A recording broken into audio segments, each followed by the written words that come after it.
हाँ जी, सत श्री अकाल बच्चे सारिਆਂ ਨੂੰ। बच्चे सक्सैस ट्री पंजाब चैनल ਤੇ ਸਾਰਿਆਂ ਦਾ ਸਵਾਗਤ ਹੈ। ਆਪਣਾ ਪਿਛਲੇ 1 ਮਹੀਨੇ ਤੋਂ ਲਗਾਤਾਰ सक्सैस ट्री ਚੈਨਲ ਦੇ ਉੱਤੇ ਪੰਜਾਬ ਦੇ ਪੁਰਾਣੇ ਪੇਪਰਾਂ ਨੂੰ ਲੈ ਕੇ ਇੱਕ ਸੈਸ਼ਨ ਚੱਲ ਰਿਹਾ ਸੀ। ਮਤਲਬ ਸਾਰਿਆਂ ਨੂੰ ਪਤਾ ਹੈ ਕਿ ਪੰਜਾਬ ਦੇ ਪੇਪਰਾਂ ਦੇ ਵਿੱਚ ਜਿਹੜੇ ਵੀ ਆਪਣੇ ਨਵੇਂ ਐਗਜ਼ਾਮਸ ਹੋਣੇ, ਉਹ ਚਾਹੇ PSSB ਬੋਰਡ ਨੇ ਲੈਣੇ ਆ, ਉਹ ਚਾਹੇ ਸਾਡੇ PPSC ने कंडक्ट करने हैं, तो पुराने पेपर जिन्ना भी साडा कंटेंट आया, वो चाहे मैथ या रीजनिंग की गल कर लो, इंग्लिश की गल कर लो, पंजाब GK की गल कर लो, वो यूजुअली रिपीट होंदा देखा गया।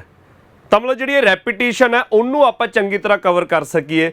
पंजाब के पुराने पेपर 8-10 साल जिन्ना मैथ ते रीजनिंग का पोर्शन पूछा गया, वो जे अगे कदे आउंदा है उन्होंने चंगी तरह अटैम्प्ट कर सकीए। उहदे नाल दे जे कोई मिलते जुलते क्वेश्चन आ गए, स्टेटमेंट चेंज होकर वो कर सकीए, जां उस तरह के जिहड़े कुछ होर क्वेश्चन आउण दी संभावना हमेशा ही रहनी है, तो उन्होंने कवर करने के लिए आप ये सैशन चलाया होया सीगा। एक दिन मैथ एक दिन रीजनिंग की अपनी क्लास चलती है, तो अज मैथ की 14वीं क्लास है। मेरे ख्याल च महीने तो उत्ते हो गया, अपना 12-13 अप्रैल का यह बैच चल रहा, सैशन चल रहा है। तो अज की क्लास दे विच बच्चे आप जिहड़े पुराने पेपरों के क्वेश्चन करने ने, तो उहदे विच टाइम एंड वर्क के क्वेश्चंस तुसीं देखोगे। अज की क्लास दे विच मैंसूरेशन 2D ते मैंसूरेशन 3D दोनों के क्वेश्चंस देखोगे। ਆਪਾਂ ਜਿਹੜਾ ਮਹੀਨੇ ਤੋਂ ਇਹ ਸੈਸ਼ਨ ਚਲਾ ਰਹੇ ਹਾਂ, ਮੈਥ ਦੀ 14ਵੀਂ ਕਲਾਸ ਹੈ, ਇਹਦੇ ਵਿੱਚ ਪਾਰਟਨਰਸ਼ਿਪ ਦੇ ਕੁਐਸਚਨ ਬਹੁਤ ਘੱਟ ਕੀਤੇ ਆ। ਮਤਲਬ ਪਾਰਟਨਰਸ਼ਿਪ ਦੇ ਕੁਐਸਚਨ ਪੇਪਰ 'ਚ ਬਹੁਤ ਘੱਟ ਆਏ ਨੇ, ਮਤਲਬ ਬਹੁਤ ਘੱਟ ਲੱਭੇ ਨੇ ਕੁਐਸਚਨ। ਤਾਂ ਅੱਜ ਦੀ ਕਲਾਸ 'ਚ ਮੈਂ ਪਾਰਟਨਰਸ਼ਿਪ ਦੇ ਕੁਐਸਚਨਸ ਕਰਵਾਉਂਗਾ ਤੁਹਾਨੂੰ। ਇਸ ਤੋਂ ਬਿਨਾ ਅੱਜ ਦੀ ਕਲਾਸ ਦੇ ਵਿੱਚ ਐਵਰੇਜ ਦੇ ਕੁਐਸਚਨ ਤੇ ਇੱਕ पेपर चो क्वेश्चन तो नहीं, पर कुछ बच्चे लगातार डिमांड कर रहे थे कि थीफ पुलिसमैन वाले क्वेश्चन करवाने। तो अज की क्लास के थीफ ते पुलिसमैन वाले क्वेश्चन भी देखोगे, तो उत्थे आप अज की क्लास खत्म करांगे। तो बच्चे आप अज की क्लास स्टार्ट करते हैं। जिन्ने बच्चे जुड़ चुके ने सैशन में लाइक तो शेयर करते जाया करो। लाइक तो चलो मौके पर करते करो, शेयर करते जाया करो कि बाकी जोड़े स्टूडेंट्स ने जोड़े पिछले साल तो पेपर की तैयारी कर रहे हैं, होर 2 सालों तो तैयारी कर रहे हैं, या एक बार जदों भी सिलेबस हो गया तो अगे बस प्रैक्टिस कर रहे हैं कि जोड़े हुण एग्जाम्स होने ने उन्होंने प्रैक्टिस कर रहे हैं, तो उन्होंने भी प्रैक्टिस हो सके, ये सैशन में लगातार शेयर करते जाया करो। तो बच्चे आप अज का सैशन स्टार्ट करते हैं।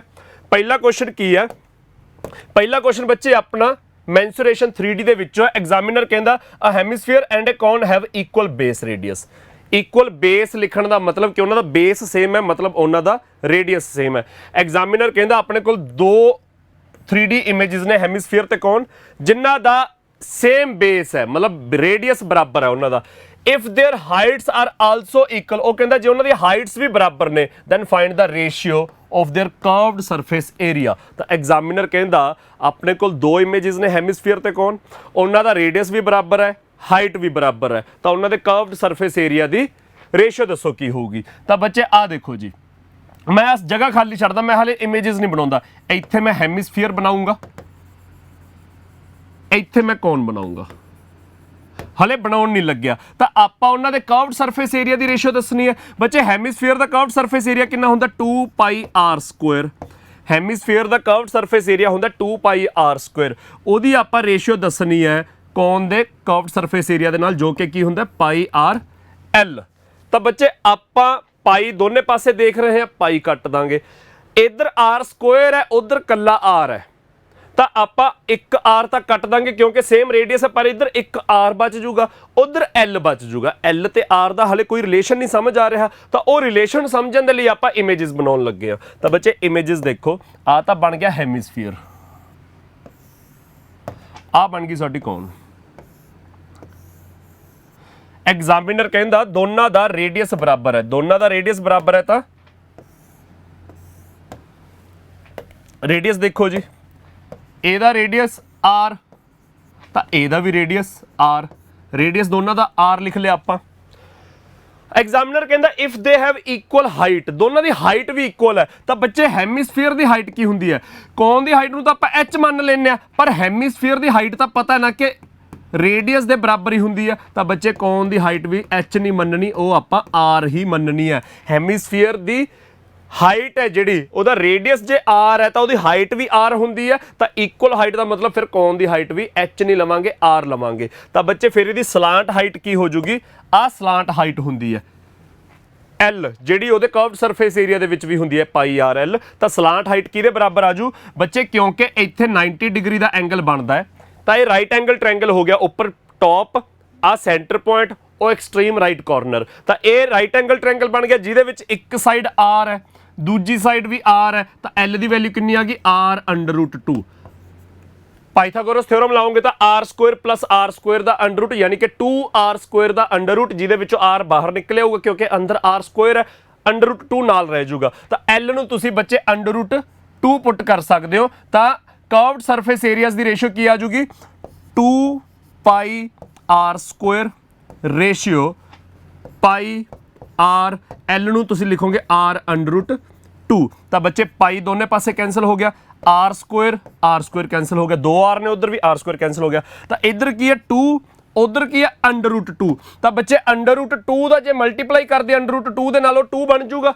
ਅੰਡਰ ਰੂਟ 2 ਦਾ ਸਕੁਆਇਰ ਹੁੰਦਾ 2, ਤਾਂ ਇਹ under route 2 multiply under route 2 ਹੋ ਜਾਊਗਾ। ਜਿਹੜਾ 2 ਲਿਖਿਆ ਹੋਇਆ ਉਹਨੂੰ ਮੈਂ under route 2 into under route 2 ਲਿਖ ਲਿਆ ਤਾਂ ਕਿ ਉਧਰਲਾ ਅੰਡਰ ਰੂਟ ਆਪਾਂ ਕੈਂਸਲ ਕਰ ਸਕੇ। ਤਾਂ ਇਹ ਕੈਂਸਲ ਹੋ ਗਿਆ, ਤਾਂ ਇੱਧਰ ਬਚ ਗਿਆ ਅੰਡਰ ਰੂਟ 2, ਇੱਧਰ ਕੁਛ ਨਹੀਂ ਬਚਿਆ। ਤਾਂ ਰੇਸ਼ੀਓ ਤੁਹਾਡੀ ਕੀ ਆ ਜੂ ਅੰਡਰ ਰੂਟ 2 ਰੇਸ਼ੀਓ 1। ਤਾਂ ਬੱਚੇ ਹੈਮੀਸਫੀਅਰ ਤੇ ਕੌਨ ਦੇ ਕਰਵਡ ਸਰਫੇਸ ਏਰੀਆ ਦੀ ਰੇਸ਼ੀਓ ਕੀ ਆ ਗਈ ਅੰਡਰ ਰੂਟ 2 ਰੇਸ਼ੀਓ 1, ਜਦੋਂ ਉਹਨਾਂ ਦਾ ਰੇਡੀਅਸ ਵੀ ਬਰਾਬਰ ਹੈ, ਹਾਈਟ ਵੀ ਬਰਾਬਰ ਹੈ। ਤਾਂ ਬੱਚੇ ਰੇਡੀਅਸ ਬਰਾਬਰ ਹੋਣਾ ਤਾਂ ਸਮਝ ਆ ਗਿਆ ਕਿ ਦੋਨਾਂ ਦਾ ਰੇਡੀਅਸ r ਪੁੱਟ ਕਰ ਦਾਂਗੇ, ਪਰ ਹਾਈਟ ਦੇ ਮਾਮਲੇ 'ਚ ਕੌਣ ਦੀ ਹਾਈਟ ਆਪਾਂ ਯੂਜ਼ੁਅਲੀ h ਲੈਨੇ ਹੁੰਦੇ ਆ, ਕੌਣ ਦੀ ਹਾਈਟ ਆਪਾਂ ਯੂਜ਼ੁਅਲੀ h ਲੈਨੇ ਹੁੰਦੇ ਆ, ਪਰ ਹੈਮੀਸਫੀਅਰ ਦੇ ਮਾਮਲੇ 'ਚ ਪਤਾ ਲੱਗ ਜੂ ਕਿ ਉਹਦੀ ਹਾਈਟ r ਹੁੰਦੀ ਆ, ਤਾਂ ਕੌਣ ਦੀ ਹਾਈਟ ਵੀ ਫਿਰ h ਨਹੀਂ ਲਵਾਂਗੇ r ਲਵਾਂਗੇ। ਤਾਂ ਇਹ ਬੱਚੇ ਆਪਣਾ ਕੁਐਸਚਨ ਸੀਗਾ ਪਹਿਲਾ, ਇਹ ਪੇਪਰ ਦਾ ਕੁਐਸਚਨ ਹੈ। ਇਹਦੇ ਨਾਲ ਦੇ ਮੈਂ ਜਿਹੜੇ 2 ਕੁਐਸਚਨ ਲੈ ਕੇ ਆਇਆ ਉਹਦੇ ਵਿੱਚੋਂ ਵੀ ਇੱਕ ਕੁਐਸਚਨ ਪੁਰਾਣੇ ਪੇਪਰ ਦਾ, ਇੱਕ ਕੁਐਸਚਨ ਮੈਂ ਆਪਣੇ ਵੱਲੋਂ ਲੈ ਕੇ ਆਇਆ। ਤਾਂ ਬੱਚੇ ਆਹ ਕੁਐਸਚਨ ਮੈਂ ਆਪਦੇ ਵੱਲੋਂ ਲੈ ਕੇ ਆਇਆ, a cylinder and cone have equal base radius and equal height. ਪਿਛਲੇ ਕੁਐਸਚਨ 'ਚ ਹੈਮੀਸਫੀਅਰ ਦੇ ਨਾਲ ਕੌਣ ਸੀ, ਇਸ ਕੁਐਸਚਨ ਦੇ ਵਿੱਚ ਸਿਲੰਡਰ ਦੇ ਨਾਲ ਕੌਣ ਹੈ। ਐਗਜ਼ਾਮੀਨਰ ਕਹਿੰਦਾ a cylinder and a cone have same radius and same height if their curved surface areas are in the ratio 8:5। Examiner ਕਹਿੰਦਾ ਜੇ ਦੋਨਾਂ ਦੇ curved surface area ਕੀ ਨੇ 8:5 ਦੇ ਵਿੱਚ ਨੇ, then find the ratio of radius to the height। ਤਾਂ ਉਹਨਾਂ ਦੇ ਰੇਡੀਅਸ ਤੇ ਹਾਈਟ ਦੀ ਰੇਸ਼ੀਓ ਦੱਸੋ ਜੀ। ਤਾਂ ਬੱਚੇ ਆਪਣੇ ਕੋਲ ਇੱਕ ਸਿਲੰਡਰ ਹੈ, ਇੱਕ ਕੌਣ ਹੈ, ਇਹਨਾਂ ਦੇ curved surface area 8:5 ਚ ਦਿੱਤੇ ਹੋਏ ਨੇ। ਤਾਂ ਬੱਚੇ ਸਿਲੰਡਰ ਦਾ curved surface area ਕੀ ਹੁੰਦਾ 2 ਪਾਈ RH, ਇਹ ਹੁੰਦਾ ਸਿਲੰਡਰ ਦਾ curved surface area, divide by cone ਦਾ ਸਰਫੇਸ ਏਰੀਆ ਕੀ ਹੁੰਦਾ curved surface area pi RL। ਇਹ 8:5 ਹੈ, ਤਾਂ ਬੱਚੇ 8/5 ਲਿਖ ਸਕਦੇ ਆ ਆਪਾਂ। ਤਾਂ ਕਾਮਨ ਦੇਖੋ ਦੋਨਾਂ ਦਾ ਰੇਡੀਅਸ ਬਰਾਬਰ ਹੈ, ਹੈਵ ਸੇਮ ਰੇਡੀਅਸ, ਤਾਂ ਰੇਡੀਅਸ ਤੇ ਰੇਡੀਅਸ ਬਰਾਬਰ ਕੱਟਿਆ ਗਿਆ, ਪਾਈ ਤੇ ਪਾਈ ਬਰਾਬਰ ਕੱਟਿਆ ਗਿਆ, ਤਾਂ 2 ਤੇ 8 ਕੱਟਿਆ 4 ਆ ਗਿਆ। ਤਾਂ ਬੱਚੇ H ਤੇ L ਰਹਿ ਗਏ 4/5। ਤਾਂ ਜੇ ਤੁਸੀਂ ਕੋਣ ਬਣਾਉਣ ਦੀ ਕੋਸ਼ਿਸ਼ ਕਰੋ, L ਤੁਹਾਡਾ 5 ਹੈ, L ਤੁਹਾਡਾ 5 ਹੈ, H ਤੁਹਾਡਾ 4 ਹੈ, ਤਾਂ ਬੱਚੇ ਰੇਡੀਅਸ ਕੀ ਹੋਊਗਾ, ਜਾਂ ਤਾਂ ਪਾਈਥਾਗੋਰਸ ਥਿਓਰਮ ਲਾ ਕੇ ਦੇਖ ਲਓ ਜਾਂ ਫਿਰ ਤੁਸੀਂ ਟ੍ਰਿਪਲੇਟ ਯੂਜ਼ ਕਰਕੇ ਦੇਖ ਲਓ। ਜਿਹੜੇ ਬੱਚਿਆਂ ਨੂੰ ਟ੍ਰਿਪਲੇਟ ਯੂਜ਼ ਕਰਨੇ ਆਉਂਦੇ ਆ, ਜੇ ਸਲਾਂਟ ਹਾਈਟ H ਹੈ ਜੋ ਕਿ ਹਾਈਪੋਟੇਨਿਊਸ ਬਣਦਾ ਹੈ, ਪਰਪੈਂਡੀਕੂਲਰ 4 ਹੈ ਤਾਂ ਰੇਡੀਅਸ ਤੁਹਾਡਾ 3 ਹੋਊਗਾ, ਰੇਡੀਅਸ 3 ਹੋਊਗਾ। ਜਦੋਂ ਹਾਈਟ 4 ਹੈ ਤਾਂ ਤੁਸੀਂ ਰੇਡੀਅਸ ਤੇ ਹਾਈਟ ਦੀ ਰੇਸ਼ੀਓ ਕੱਢਣੀ ਹੈ, ਤਾਂ ਰੇਡੀਅਸ ਤੇ ਹਾਈਟ ਦੀ ਰੇਸ਼ੀਓ ਕੀ ਆ ਗਈ ਰੇਡੀਅਸ 3 ਹਾਈਟ 4, ਤਾਂ 3:4 ਬੱਚੇ ਤੁਹਾਡਾ ਆਨਸਰ ਆ ਜਾਊਗਾ ਥਰਡ ਆਪਸ਼ਨ। ਤਾਂ ਇਹ ਬਹੁਤ ਧਿਆਨ ਨਾਲ ਕਰਨ ਵਾਲੇ ਕੁਐਸਚਨ ਨੇ, ਇਹੋ ਜਿਹੇ ਟ੍ਰਿਕ ਮੌਕੇ ਤੇ ਯਾਦ ਆਉਣਗੇ, ਪਰ ਜੇ ਸਾਡੀ ਚੰਗੀ ਪ੍ਰੈਕਟਿਸ ਹੋਊਗੀ ਤਾਂ ਪੁਰਾਣੇ ਪੇਪਰਾਂ ਦੇ ਆਏ ਹੋਏ ਕੁਐਸਚਨ ਨੇ, ਮਤਲਬ ਇਹ ਤਾਂ ਨਹੀਂ ਕੁਐਸਚਨ ਪੁਰਾਣੇ ਪੇਪਰ ਦਾ, ਇਸ ਤੋਂ ਪਿਛਲਾ ਕੁਐਸਚਨ ਪੁਰਾਣੇ ਪੇਪਰ ਦੇ, ਇਹ ਮੈਂ ਆਪਦੇ ਵੱਲੋਂ ਲੈ ਕੇ ਆਇਆ। ਜਿਹੜਾ ਇਹਦੇ ਨਾਲ ਦਾ ਅਗਲਾ ਕੁਐਸਚਨ ਹੈ ਉਹ ਵੀ ਸਾਡਾ ਪੰਜਾਬ ਦੇ ਪੁਰਾਣੇ ਪੇਪਰ ਦਾ ਕੁਐਸਚਨ ਹੈ। ਬੱਚੇ ਕੁਐਸਚਨ ਕੀ ਹੈ, 3 ਇਮੇजेस ਆ ਗਿਆ, a cone, a hemisphere and a cylinder stand on an equal base and have the same height. ਤਾਂ ਜਿਵੇਂ ਪਹਿਲੇ ਕੁਐਸਚਨ ਦੇ ਵਿੱਚ ਹੈਮੀਸਫੀਅਰ ਤੇ ਕੌਨ ਸੀ, 2 ਇਮੇजेस ਸੀ, have same radius and same height, ਇੱਥੇ 3 ਇਮੇजेस ਨੇ, ਅ cone, a hemisphere and a cylinder, ਇਹਨਾਂ ਦਾ ਰੇਡੀਅਸ ਵੀ ਸੇਮ ਹੈ, ਇਹਨਾਂ ਦੀ ਹਾਈਟ ਵੀ ਸੇਮ ਹੈ। ਐਗਜ਼ਾਮੀਨਰ ਕਹਿੰਦਾ ਤਾਂ ਦੱਸੋ find the ratio of their volumes, ਤਾਂ ਇਹਨਾਂ ਦੇ ਵੋਲਿਊਮਸ ਦੀ ਰੇਸ਼ੀਓ ਦੱਸੋ। ਤਾਂ ਬੱਚੇ ਕਿਹੜੀਆਂ ਇਮੇजेस ਨੇ, ਇੱਕ ਆਪਣੇ ਕੋਲ ਕੌਨ ਹੈ, ਦੂਜੀ ਆਪਣੇ ਕੋਲ ਹੈਮੀਸਫੀਅਰ ਹੈ, ਦੂਜਾ ਆਪਣੇ ਕੋਲ ਹੈਮੀਸਫੀਅਰ ਹੈ, ਤੇ ਤੀਜਾ ਆਪਣੇ ਕੋਲ ਸਿਲੰਡਰ ਹੈ। ਇਹਨਾਂ ਦੇ ਕਹਿੰਦੇ ਰੇਡੀਅਸ ਵੀ ਬਰਾਬਰ ਨੇ, ਇਹਨਾਂ ਦੇ ਕਹਿੰਦੇ ਹਾਈਟਸ ਵੀ ਬਰਾਬਰ ਨੇ, ਤਾਂ ਵੋਲਿਊਮ ਦੀ ਰੇਸ਼ੀਓ ਦੱਸੋ। ਤਾਂ ਬੱਚੇ ਜਦੋਂ ਰੇਡੀਅਸ ਵੀ ਬਰਾਬਰ ਨੇ, ਹਾਈਟਸ ਵੀ ਬਰਾਬਰ ਨੇ, ਤੁਸੀਂ 1 ਮਿੰਟ ਦੇ ਲਈ ਹੈਮੀਸਫੀਅਰ ਤੇ ਪਰਦਾ ਪਾ ਦਿਓ ਕਿ ਹੈਮੀਸਫੀਅਰ ਨਹੀਂ ਹੈਗਾ। ਜੇ ਆਪਾਂ ਇਹਨਾਂ ਦੋਨਾਂ ਦੀ ਗੱਲ ਕਰੀਏ, ਕੌਨ ਤੇ ਸਿਲੰਡਰ ਦੀ ਗੱਲ ਕਰੀਏ, ਤਾਂ ਕੌਨ ਤੇ ਸਿਲੰਡਰ ਦੇ ਮਾਮਲੇ 'ਚ ਤਾਂ ਆਪਾਂ ਪੜ੍ਹਦੇ ਆਏ ਆ। ਜਿਹੜੇ ਬੱਚਿਆਂ ਨੇ ਚੱਜ ਨਾਲ ਪੜ੍ਹਿਆ ਉਹਨਾਂ ਨੂੰ ਪਤਾ ਹੋਊਗਾ ਕਿ ਕੌਨ ਤੇ ਸਿਲੰਡਰ ਦਾ ਇੱਕ ਰਿਲੇਸ਼ਨ ਹੁੰਦਾ ਹੈ ਕਿ ਇਹਨਾਂ ਦਾ ਵੋਲਿਊਮ ਕੀ ਹੁੰਦਾ ਹੈ। ਸਿਲੰਡਰ ਦੇ ਵਿੱਚੋਂ ਕੌਨ ਕੱਢ ਲੈਂਦੇ ਆਪਾਂ, ਸੇਮ ਰੇਡੀਅਸ ਤੇ ਸੇਮ ਹਾਈਟ ਦੀ, ਤੇ ਕੌਣ ਦਾ ਵੋਲਿਊਮ ਕੀ ਹੁੰਦਾ? ਸਿਲੰਡਰ ਦੇ ਵੋਲਿਊਮ ਦਾ 1/3। ਸਿਲੰਡਰ ਦਾ ਵੋਲਿਊਮ ਸਭ ਨੂੰ ਪਤਾ ਪਾਈ ਆਰ ਸਕੁਆਇਰ ਐਚ, ਤਾਂ ਕੌਣ ਦਾ ਵੋਲਿਊਮ ਹੁੰਦਾ 1/3 of pi r square h. ਤਾਂ ਕੌਣ ਦਾ ਵੋਲਿਊਮ ਸਿਲੰਡਰ ਤੋਂ 1/3 ਹੁੰਦਾ ਹੈ। ਤਾਂ ਬੱਚੇ ਇਹ ਪਤਾ ਹੈਮੀਸਫੀਅਰ ਜਿੰਨਾ ਮਰਜ਼ੀ ਹੋਵੇ ਇਹ 1:3 ਚ ਹੋਣਗੇ। ਹੈਮੀਸਫੀਅਰ ਜਿੰਨਾ ਮਰਜ਼ੀ ਹੋਵੇ ਇਹ 1:3 ਦੇ ਵਿੱਚ ਹੋਣਗੇ। ਤਾਂ ਉਹ ਆਪਸ਼ਨ ਸਹੀ ਹੋ ਜਿਹਦੇ ਵਿੱਚ ਕੌਣ ਤੇ ਸਿਲੰਡਰ ਕੀ ਹੈ, ਜਾਂ ਤਾਂ 1:3 ਜਾਂ 2:6 ਜਾਂ 3:9 ਜਾਂ 4:12, ਯਾਨੀ ਕਿ 1:3 ਦੇ ਵਿੱਚ। ਤਾਂ ਕੌਣ 2 ਸਿਲੰਡਰ 4 ਗਲਤ ਹੈ, 4:2 ਗਲਤ ਹੈ, 1:3 ਠੀਕ ਹੈ, 2:3 ਗਲਤ ਹੈ। ਤਾਂ ਬੱਚੇ ਸੀ ਆਪਸ਼ਨ ਸਾਡਾ ਆਨਸਰ ਆ ਗਿਆ। ਕੁਐਸਚਨ ਅਟੈਂਪਟ ਕਰਨ ਦੀ ਵੀ ਲੋੜ ਨਹੀਂ ਹੈਗੀ। ਤਾਂ ਇਹ ਕੁਐਸਚਨ ਅਟੈਂਪਟ ਕਰਨ ਦੀ ਵੀ ਲੋੜ ਨਹੀਂ, ਕਿਉਂ ਨਹੀਂ ਹੈਗੀ? ਕਿਉਂਕਿ ਕੌਣ ਤੇ ਸਿਲੰਡਰ ਦਾ ਸਿੱਧਾ ਰਿਲੇਸ਼ਨ ਪਤਾ ਹੈ ਕਿ ਸੇਮ ਰੇਡੀਅਸ ਤੇ ਸੇਮ ਹਾਈਟ ਦੇ ਕੌਣ ਤੇ ਸਿਲੰਡਰ ਹੋਣ ਤਾਂ ਕੌਣ ਦਾ ਵੋਲਿਊਮ ਸਿਲੰਡਰ ਤੋਂ 1/3 ਹੁੰਦਾ ਹੈ। ਤਾਂ ਕੌਣ ਤੇ ਸਿਲੰਡਰ ਹਮੇਸ਼ਾ 1:3 ਚ ਰਹਿਣਗੇ ਜੇ ਸੇਮ ਰੇਡੀਅਸ ਤੇ ਸੇਮ ਹਾਈਟ ਆ। ਤਾਂ ਹੈਮੀਸਫੀਅਰ ਦੀ ਵੈਲਿਊ ਜਿੰਨੀ ਮਰਜ਼ੀ ਆ ਜੇ ਇਹ ਦੋਨੇ 1:3 ਚ ਹੋਣੇ ਚਾਹੀਦੇ ਆ। ਤਾਂ ਬੱਚੇ ਇੱਕੋ ਹੀ ਆਪਸ਼ਨ ਹੈ ਆਪਣੇ ਕੋਲ। ਤੇ ਜੇ ਆਪਾਂ ਨੂੰ ਸੋਲਵ ਕਰਨਾ ਪੈ ਗਿਆ, ਸੋਲਵ ਮੈਂ ਤੁਹਾਨੂੰ ਕਰਕੇ ਦਿਖਾ ਦਿੰਨਾ। ਤਾਂ ਜਿਵੇਂ ਪਿਛਲਾ ਕੁਐਸਚਨ ਸੋਲਵ ਕੀਤਾ ਉਵੇਂ ਇਹ ਹੋ ਜਾਊਗਾ। ਇਮੇजेस ਬਣਾਓ ਪਹਿਲਾਂ। ਆਹ ਹੈਮੀਸਫੀਅਰ ਹੈ, ਆਹ ਸਿਲੰਡਰ ਹੈ ਤੁਹਾਡਾ, ਸੇਮ ਰੇਡੀਅਸ ਸੇਮ ਹਾਈਟ। ਆਹ ਤੁਹਾਡੀ ਕੌਣ ਹੈ? ਹਾਂਜੀ ਬੱਚੇ, ਰੇਡੀਅਸ ਸੇਮ ਹੈ, ਇਹਦਾ ਵੀ ਰੇਡੀਅਸ r, ਇਹਦਾ ਵੀ ਰੇਡੀਅਸ r, ਇਹਦਾ ਵੀ ਰੇਡੀਅਸ r, ਤੇ ਹਾਈਟ ਵੀ ਬਰਾਬਰ ਹੈ। ਤਾਂ ਹਾਈਟ ਨੂੰ ਜਾਂ ਤਾਂ ਅਸੀਂ h ਲਿਖ ਲਈਏ, ਇਹਦੀ ਵੀ h ਲਿਖ ਲਈਏ, ਪਰ ਇਹਦੀ ਹਾਈਟ ਕਲੀਅਰ ਹੈ ਨਾ ਕਿ ਇਹਦੀ ਹਾਈਟ r ਦੇ ਬਰਾਬਰ ਹੋਊਗੀ। ਤਾਂ ਜੇ ਇਹਦੀ ਹਾਈਟ r ਹੈ ਤਾਂ ਇਹਦੀ ਹਾਈਟ ਵੀ r ਤੇ ਸਿਲੰਡਰ ਦੀ ਹਾਈਟ ਵੀ r। ਤਾਂ ਬੱਚੇ ਹੁਣ ਇਹਨਾਂ ਦੇ ਵੋਲਿਊਮਸ ਦੇ ਫਾਰਮੂਲਾ ਦੇਖੋ ਤੁਹਾਡੇ ਕੀ ਯਾਦ ਨੇ? 1/3 ਪਾਈ ਆਰ ਸਕੁਆਇਰ h, ਪਾਈ ਆਰ ਸਕੁਆਇਰ h ਨੂੰ ਵੀ r ਲਿਖ ਦਿਓ। ਇਹਦਾ 2/3 ਪਾਈ ਆਰ ਕਿਊਬ, 2/3 ਪਾਈ ਆਰ ਕਿਊਬ। ਸਿਲੰਡਰ ਦਾ ਵੋਲਿਊਮ ਪਾਈ ਆਰ ਸਕੁਆਇਰ h, ਪਾਈ ਆਰ ਸਕੁਆਇਰ h ਨੂੰ ਵੀ r ਲਿਖ ਦਿਓ। ਤਾਂ ਬੱਚੇ ਧਿਆਨ ਨਾਲ ਦੇਖੋ, ਪਾਈ ਤਿੰਨੇ ਪਾਸੇ ਕੱਟਿਆ ਜਾਊਗਾ, ਪਾਈ ਤਿੰਨਾਂ 'ਚ ਕੱਟਿਆ ਗਿਆ, ਆਰ ਕਿਊਬ ਤਿੰਨਾਂ 'ਚ ਕੱਟਿਆ ਗਿਆ, ਆਰ ਸਕੁਆਇਰ ਤੇ ਆਰ, इधर कट्ठा आर क्यूब, इधर भी आर स्क्वायर ते आर। तो इधर बच गया 1/3, इधर बच गया 2/3, इधर कुछ नहीं बचा। तो जिथे कुछ नहीं बचा उन्हां तो बिना थल्ले 3 है, इधर थल्ले कुछ नहीं हैगा, इहदे थल्ले भी 3 है, इत्थे भी डिनोमिनेटर च 3 है। तो इत्थे भी आपां डिनोमिनेटर दे विच 3 लिख सकते हैं, तो उपर भी 3 करना पऊगा। तो सारियां दे डिनोमिनेटर वाला 3 भी कैंसल हो गया, डिनोमिनेटर वाला 3 कैंसल हो गया। तो इत्थे कुछ नहीं बचा, 1 इत्थे बच गया, 2 उत्थे बच गया 3। तो आंसर आ गया तुहाडा 1:2:3, 1:2:3 साडा थर्ड ऑप्शन। बच्चे क्लीयर है सारिਆਂ ਨੂੰ? ਇਹ ਵੀ ਪੰਜਾਬ ਦੇ ਪੇਪਰ ਦਾ ਕੁਐਸਚਨ ਹੈ। ਤਾਂ ਮੈਂਸੂਰੇਸ਼ਨ 3D ਦੇ ਬੱਚੇ ਆਪਾਂ ਜਿਹੜੇ 3 ਕੁਐਸਚਨ ਅੱਜ ਦੀ ਕਲਾਸ 'ਚ ਕੀਤੇ ਆ ਉਹ 'ਚੋਂ ਪਹਿਲਾ ਤੇ ਤੀਜਾ ਕੁਐਸਚਨ ਸਾਡੇ ਪੰਜਾਬ ਦੇ ਪੇਪਰਾਂ 'ਚੋਂ ਹੈ, ਦੂਜਾ ਕੁਐਸਚਨ ਮੈਂ ਆਪਣੇ ਵੱਲੋਂ ਲੈ ਕੇ ਆਇਆ ਸੀਗਾ। ਤਾਂ ਇਹ ਮੈਂਸੂਰੇਸ਼ਨ 3D ਵਾਲੇ ਕੁਐਸਚਨ ਇੰਨੀ ਛੇਤੀ ਹੋ ਜਾਣਗੇ ਜੇ ਸਾਨੂੰ ਫਾਰਮੂਲਾਜ਼ ਯਾਦ ਨੇ, ਪਹਿਲੀ ਗੱਲ। ਦੂਜੀ ਗੱਲ, ਇਹੋ ਜਿਹੇ ਰਿਲੇਸ਼ਨ ਯਾਦ ਨੇ ਕਿ ਭਾਈ ਕੌਣ ਤੇ ਸਿਲੰਡਰ ਦਾ ਤਾਂ 1:3 ਹੀ ਰਹਿਣਾ। ਤਾਂ ਉਹ ਆਪਸ਼ਨ ਜਿਹਦੇ ਵਿੱਚ ਹੈਮੀਸਫੀਅਰ ਦੀ ਵੈਲਿਊ ਜਿੰਨੀ ਮਰਜ਼ੀ ਹੋਵੇ, ਕੌਣ ਤੇ ਸਿਲੰਡਰ 1:3 ਦੇ ਵਿੱਚ ਹੋਣ। ਤਾਂ ਬੱਚੇ ਇਸ ਤਰ੍ਹਾਂ ਆਪਾਂ ਕੁਛ ਮੈਂਸੂਰੇਸ਼ਨ 3D ਵਾਲੇ ਇਹ ਕੁਐਸਚਨ ਤਾਂ ਚੰਗੀ ਤਰ੍ਹਾਂ ਹੀ ਕਰ ਸਕਦੇ ਆ। ਜਿਹੜੇ ਬੱਚੇ ਲੇਟ ਜੁੜੇ ਨੇ ਮੈਂ ਉਹਨਾਂ ਨੂੰ ਦੱਸ ਦੇਣਾ, ਅੱਜ ਦੀ ਕਲਾਸ ਦੇ ਵਿੱਚ ਆਪਣਾ ਜਿਹੜਾ PYQ ਦਾ ਸੈਸ਼ਨ ਪਿਛਲੇ 1 ਮਹੀਨੇ ਤੋਂ ਚੱਲ ਰਿਹਾ ਹੈ। ਅੱਜ ਦੀ ਕਲਾਸ 'ਚ ਅਸੀਂ ਮੈਂਸੂਰੇਸ਼ਨ 3D ਦੇ ਕੁਐਸਚਨਸ ਤਾਂ ਕੀਤੇ ਨੇ, ਇਸ ਤੋਂ ਬਿਨਾਂ ਐਵਰੇਜ ਦੇ ਕੁਐਸਚਨ ਕਰਨੇ ਆ। ਪਾਰਟਨਰਸ਼ਿਪ ਬਾਰੇ ਮੈਂ ਦੱਸਿਆ ਕਿ ਪਾਰਟਨਰਸ਼ਿਪ ਦੇ ਆਪਾਂ ਨੂੰ ਮਹੀਨੇ ਤੋਂ ਉੱਤੇ ਹੋ ਗਿਆ ਸੈਸ਼ਨ ਚਲਾਉਂਦੇ ਆ। ਪਾਰਟਨਰਸ਼ਿਪ ਦੇ ਕੁਐਸਚਨ ਬਹੁਤ ਘੱਟ ਕੀਤੇ ਨੇ ਕਿਉਂਕਿ ਪੇਪਰਾਂ 'ਚ ਪਾਰਟਨਰਸ਼ਿਪ ਦੇ ਕੁਐਸਚਨ ਬਹੁਤ ਘੱਟ ਆਏ ਨੇ। ਤਾਂ ਐਤਕੀ ਮੈਂ ਲੱਭ ਕੇ ਲੈ ਕੇ ਆਇਆ ਵੀ ਪਾਰਟਨਰਸ਼ਿਪ ਦੇ ਕੁਝ ਕੁਐਸਚਨਸ ਲੱਭ ਜਾਣ ਤੇ ਫਿਰ ਉਹਦੇ ਨਾਲ ਦੇ ਕੁਐਸਚਨਸ ਕਰਾਂਗੇ। ਇਸ ਤੋਂ ਬਿਨਾਂ ਅੱਜ ਦੀ ਕਲਾਸ 'ਚ ਟਾਈਮ ਐਂਡ ਵਰਕ ਦੇ ਕੁਐਸਚਨ ਕਰਾਂਗੇ। ਤੇ ਨਾਲ ਹੀ ਕੁਝ ਬੱਚਿਆਂ ਨੇ ਪਿਛਲੇ ਦਿਨਾਂ ਦੇ ਵਿੱਚ ਜਿਹੜੀ ਆਪਣੀ ਵੀਡੀਓਜ਼ ਅਪਲੋਡ ਹੋਈਆਂ ਨੇ ਉਹਦੇ ਕਮੈਂਟ ਸੈਕਸ਼ਨ 'ਚ ਕਿਹਾ ਕਿ ਪੁਲਿਸ ਤੇ ਥੀਫ ਵਾਲੇ ਕੁਐਸਚਨਸ ਕਰਵਾਓ। ਤਾਂ ਪੁਲਿਸ ਥੀਫ ਵਾਲੇ ਕੁਐਸਚਨ ਪੇਪਰ 'ਚੋਂ ਤਾਂ ਲੱਭੇ ਨਹੀਂ, ਪਰ ਮੈਂ ਆਪਦੇ ਵੱਲੋਂ ਲਿਆ ਆ ਉਹ ਕੁਐਸਚਨ ਲੈ ਕੇ ਆਇਆ ਮੈਂ SSC ਦੇ ਪੁਰਾਣੇ ਪੇਪਰਾਂ 'ਚੋਂ। ਤਾਂ ਪੰਜਾਬ ਦੇ ਪੁਰਾਣੇ ਪੇਪਰ ਦੀ ਸੀਰੀਜ਼ ਤਾਂ ਆਪਾਂ ਕਰ ਰਹੇ ਹਾਂ, ਪਰ ਜੇ ਕੋਈ ਟੌਪਿਕ ਤੁਸੀਂ ਕਮੈਂਟ ਸੈਕਸ਼ਨ 'ਚ ਕਹਿ ਦਿੰਦੇ ਹੋ ਕਿ ਫਲਾਣਾ ਕਰਾ ਦਿਓ ਤੇ ਉਹ ਪੰਜਾਬ ਦੇ ਪੇਪਰਾਂ 'ਚੋਂ ਨਹੀਂ ਲੱਭਦਾ ਤਾਂ ਫਿਰ ਮੈਂ SSC 'ਚੋਂ ਜਾਂ ਹੋਰ ਕਿਤੋਂ ਚੱਕ ਕੇ ਲਿਓ ਨਾ ਤੇ ਆਪਾਂ ਉਹ ਕਲਾਸ 'ਚ ਕਰਦੇ। ਤਾਂ ਅੱਜ ਦੀ ਕਲਾਸ 'ਚ ਬੱਚੇ ਮੈਂਸੂਰੇਸ਼ਨ ਦੇ ਕੁਐਸਚਨ ਹੋ ਗਏ। ਇਸ ਤੋਂ ਬਾਅਦ ਬੱਚੇ ਆਪਣਾ ਐਵਰੇਜ ਦਾ ਕੁਐਸਚਨ ਹੈ। ਐਗਜ਼ਾਮੀਨਰ ਕਹਿੰਦਾ ਦਾ ਮੀਨ ਆਫ 50 ਨੰਬਰਸ ਇਜ਼ 30। ਮੀਨ ਮਤਲਬ ਐਵਰੇਜ। ਐਗਜ਼ਾਮੀਨਰ ਕਹਿੰਦਾ 50 ਨੰਬਰ ਨੇ, 50 ਨੰਬਰਾਂ ਦੀ ਐਵਰੇਜ 30 ਹੈ। ਤਾਂ ਬੱਚੇ ਅਸਲ 'ਚ ਕੀ ਹੋਊਗਾ? ਧਿਆਨ ਨਾਲ ਸੁਣੋ, ਕਾਪੀ ਪੈਨ ਛੱਡ ਕੇ। ਅਸਲ 'ਚ ਤਾਂ ਇਹ ਹੋਊਗਾ ਕਿ 50 ਦੇ 50 ਨੰਬਰ ਹੋਣਗੇ। ਕੋਈ ਨੰਬਰ 16 ਹੋਊਗਾ, ਕੋਈ 27 ਹੋਊਗਾ, ਕੋਈ 34 ਹੋਊਗਾ, ਕੋਈ 21 ਹੋਊਗਾ, ਕੋਈ 38 ਹੋਊਗਾ, ਕੋਈ 43 ਹੋਊਗਾ, ਕੋਈ 19 ਹੋਊਗਾ। 50 ਦੇ 50 ਨੰਬਰ ਕੁਛ ਹੋਣਗੇ, ਉਹਨਾਂ ਦੀ ਐਵਰੇਜ 30 ਆ ਗਈ।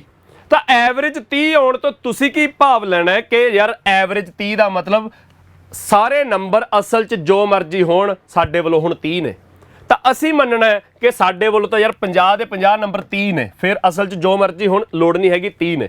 ਫਿਰ ਉਹ ਕਹਿੰਦੇ ਕਿ 50 ਨੰਬਰਾਂ ਦੀ ਐਵਰੇਜ 30 ਸੀ। Later it was discovered that, ਮਗਰੋਂ ਪਤਾ ਲੱਗਿਆ that 2 entries were wrongly entered as 82 and 13 instead of 28 and 31। Examiner ਕਹਿੰਦਾ ਅਸੀਂ 50 ਨੰਬਰਾਂ ਦੀ ਐਵਰੇਜ ਕੱਢੀ, ਉਹ 30 ਆ ਗਈ, ਪਰ ਮਗਰੋਂ ਧਿਆਨ ਦਿੱਤਾ ਕਿ 2 ਨੰਬਰ ਤਾਂ ਅਸੀਂ ਗਲਤ ਚੁਣ ਲਏ। ਰੋਂਗਲੀ entered as 82 and 31 instead of ਕਿਹਦੀ ਥਾਂ ਤੇ ਸਹੀ ਕੀ ਸੀਗੇ 28 ਤੇ 31। ਮਤਲਬ ਅਸੀਂ ਸਹੀ ਨੰਬਰ 28 ਲੈਣਾ ਸੀ, ਗਲਤੀ ਨਾਲ 82 ਲੈ ਲਿਆ, ਜ਼ਿਆਦਾ ਲੈ ਲਿਆ, ਸਹੀ ਕਰਨ ਲਈ ਘੱਟ ਕਰਨਾ ਪਊਗਾ। ਸਹੀ ਨੰਬਰ 31 ਸੀ, ਉਹਦੀ ਥਾਂ ਤੇ 13 ਲੈ ਲਿਆ, ਉਹਨੂੰ ਸਹੀ ਕਰਨ ਲਈ ਜ਼ਿਆਦਾ ਕਰਨਾ ਪਊਗਾ। ਤਾਂ ਐਗਜ਼ਾਮੀਨਰ ਕਹਿੰਦਾ ਫਾਈਂਡ ਦਾ ਕਰੈਕਟ ਮੀਨ, ਕਰੈਕਟ ਐਵਰੇਜ ਫਾਈਂਡ ਕਰੋ ਬੱਚੇ। ਤਾਂ ਬੱਚੇ ਤੁਸੀਂ ਇਹ ਦੇਖੋ, ਆਹ ਜਿਹੜੀ ਅੰਗਰੇਜ਼ੀ 'ਚ ਸਟੇਟਮੈਂਟ ਲਿਖੀ ਆ ਪੇਪਰ 'ਚ, ਜੇ ਤਾਂ ਸਾਡਾ ਕੁਐਸਚਨ ਪੇਪਰ ਅੰਗਰੇਜ਼ੀ ਤੇ ਪੰਜਾਬੀ ਦੋਨਾਂ ਭਾਸ਼ਾਵਾਂ 'ਚ ਆਉਂਦਾ ਫਿਰ ਤਾਂ ਅਸੀਂ ਪੰਜਾਬੀ 'ਚ ਵੀ ਪੜ੍ਹ ਲਾਂਗੇ, ਨਾਲ ਥੋੜਾ ਜ਼ਿਆਦਾ ਸੌਖਾ ਸਮਝ ਆ ਜੂ। ਪਰ ਜੇ ਸਿਰਫ ਅਸੀਂ ਅੰਗਰੇਜ਼ੀ 'ਚ ਪੜ੍ਹ ਰਹੇ ਹਾਂ ਤਾਂ ਇੰਨਾ ਕੁ ਧਿਆਨ ਨਾਲ ਪੜ੍ਹਨਾ ਕਿ ਗਲਤ ਐਂਟਰੀਆਂ ਕਿਹੜੀਆਂ ਨੇ, ਸਹੀ ਕਿਹੜੀਆਂ ਸੀ। ਤਾਂ ਰੋਂਗਲੀ ਐਂਟਰਡ ਐਜ਼ 82 ਐਂਡ 13 ਹੈ ਨਾ, ਤਾਂ ਇਹਦਾ ਮਤਲਬ ਇਹ ਗਲਤੀ ਨਾਲ ਲੈ ਲੇ। ਤਾਂ ਰੋਂਗ ਕੀ ਲੈ ਲੇ 82 ਤੇ 31, 82 ਤੇ 13 ਸੌਰੀ 31 ਨਹੀਂ, ਪਰ ਕਰੈਕਟ ਕੀ ਲੈਣੇ ਸੀ, ਕਰੈਕਟ ਲੈਣੇ ਸੀ 82 ਦੀ ਥਾਂ ਤੇ ਲੈਣਾ ਸੀ 28, 13 ਦੀ ਥਾਂ ਤੇ ਲੈਣਾ ਸੀ 31। ਤਾਂ ਬੱਚੇ ਕਰੈਕਟ ਕਰਨ ਦੇ ਲਈ ਕੀ ਕਰਨਾ ਪਊਗਾ, 82 ਨੂੰ 28 ਬਣਾਉਣਾ ਹੈ ਤਾਂ ਕਿੰਨਾ ਮਾਈਨਸ ਕਰਨਾ ਪਊਗਾ, 82 ਦੇ ਵਿੱਚੋਂ 28 ਮਾਈਨਸ ਕਰ ਦਿਓ, 54 ਮਾਈਨਸ ਕਰਨਾ ਪਊਗਾ। 13 ਨੂੰ ਕਰੈਕਟ ਕਰਨ ਲਈ 31 ਬਣਾਉਣਾ ਤਾਂ 18 ਪਲੱਸ ਕਰਨਾ ਪਊਗਾ। ਤਾਂ ਓਵਰਆਲ ਕੀ ਕਰਨਾ ਪਊਗਾ ਬੱਚੇ, ਆਪਾਂ ਨੂੰ ਓਵਰਆਲ ਕਰਨਾ ਪਊਗਾ -54 ਪਲੱਸ 18 ਯਾਨੀ ਕਿ -36 ਕਰਨਾ ਪਊਗਾ। ਓਵਰਆਲ ਸਾਨੂੰ 36 ਮਾਈਨਸ ਕਰਨਾ ਪਊਗਾ, ਤਾਂ ਕਰੈਕਟ ਐਵਰੇਜ ਕੱਢਾਂਗੇ ਆਪਾਂ। ਤਾਂ ਜਿਹੜਾ ਇਹ 36 ਮਾਈਨਸ ਕਰਨਾ ਪਿਆ, ਸਮ ਦੇ ਵਿੱਚੋਂ 36 ਕੱਢਣਾ ਪਿਆ ਨਾ, ਕਿ ਭਾਈ ਬਾਕੀ 50 ਚੋਂ 48 ਆਈਟਮਾਂ ਤਾਂ ਠੀਕ ਲਈਆਂ, 2 ਆਈਟਮਾਂ ਗਲਤੀ ਨਾਲ ਆਹ ਲੈ ਲਈਆਂ 82 ਤੇ 13, ਜੋ ਕਿ ਸਹੀ ਆ ਲੈਣੀਆਂ ਸੀ। ਤਾਂ ਸਹੀ ਕਰਨ ਲਈ ਇਹਨੂੰ 54 ਮਾਈਨਸ ਕਰਾਂਗੇ, ਇਹਨੂੰ 13 ਪਲੱਸ ਕਰਾਂਗੇ, ਤਾਂ ਓਵਰਆਲ 36 ਮਾਈਨਸ ਕਰਾਂਗੇ।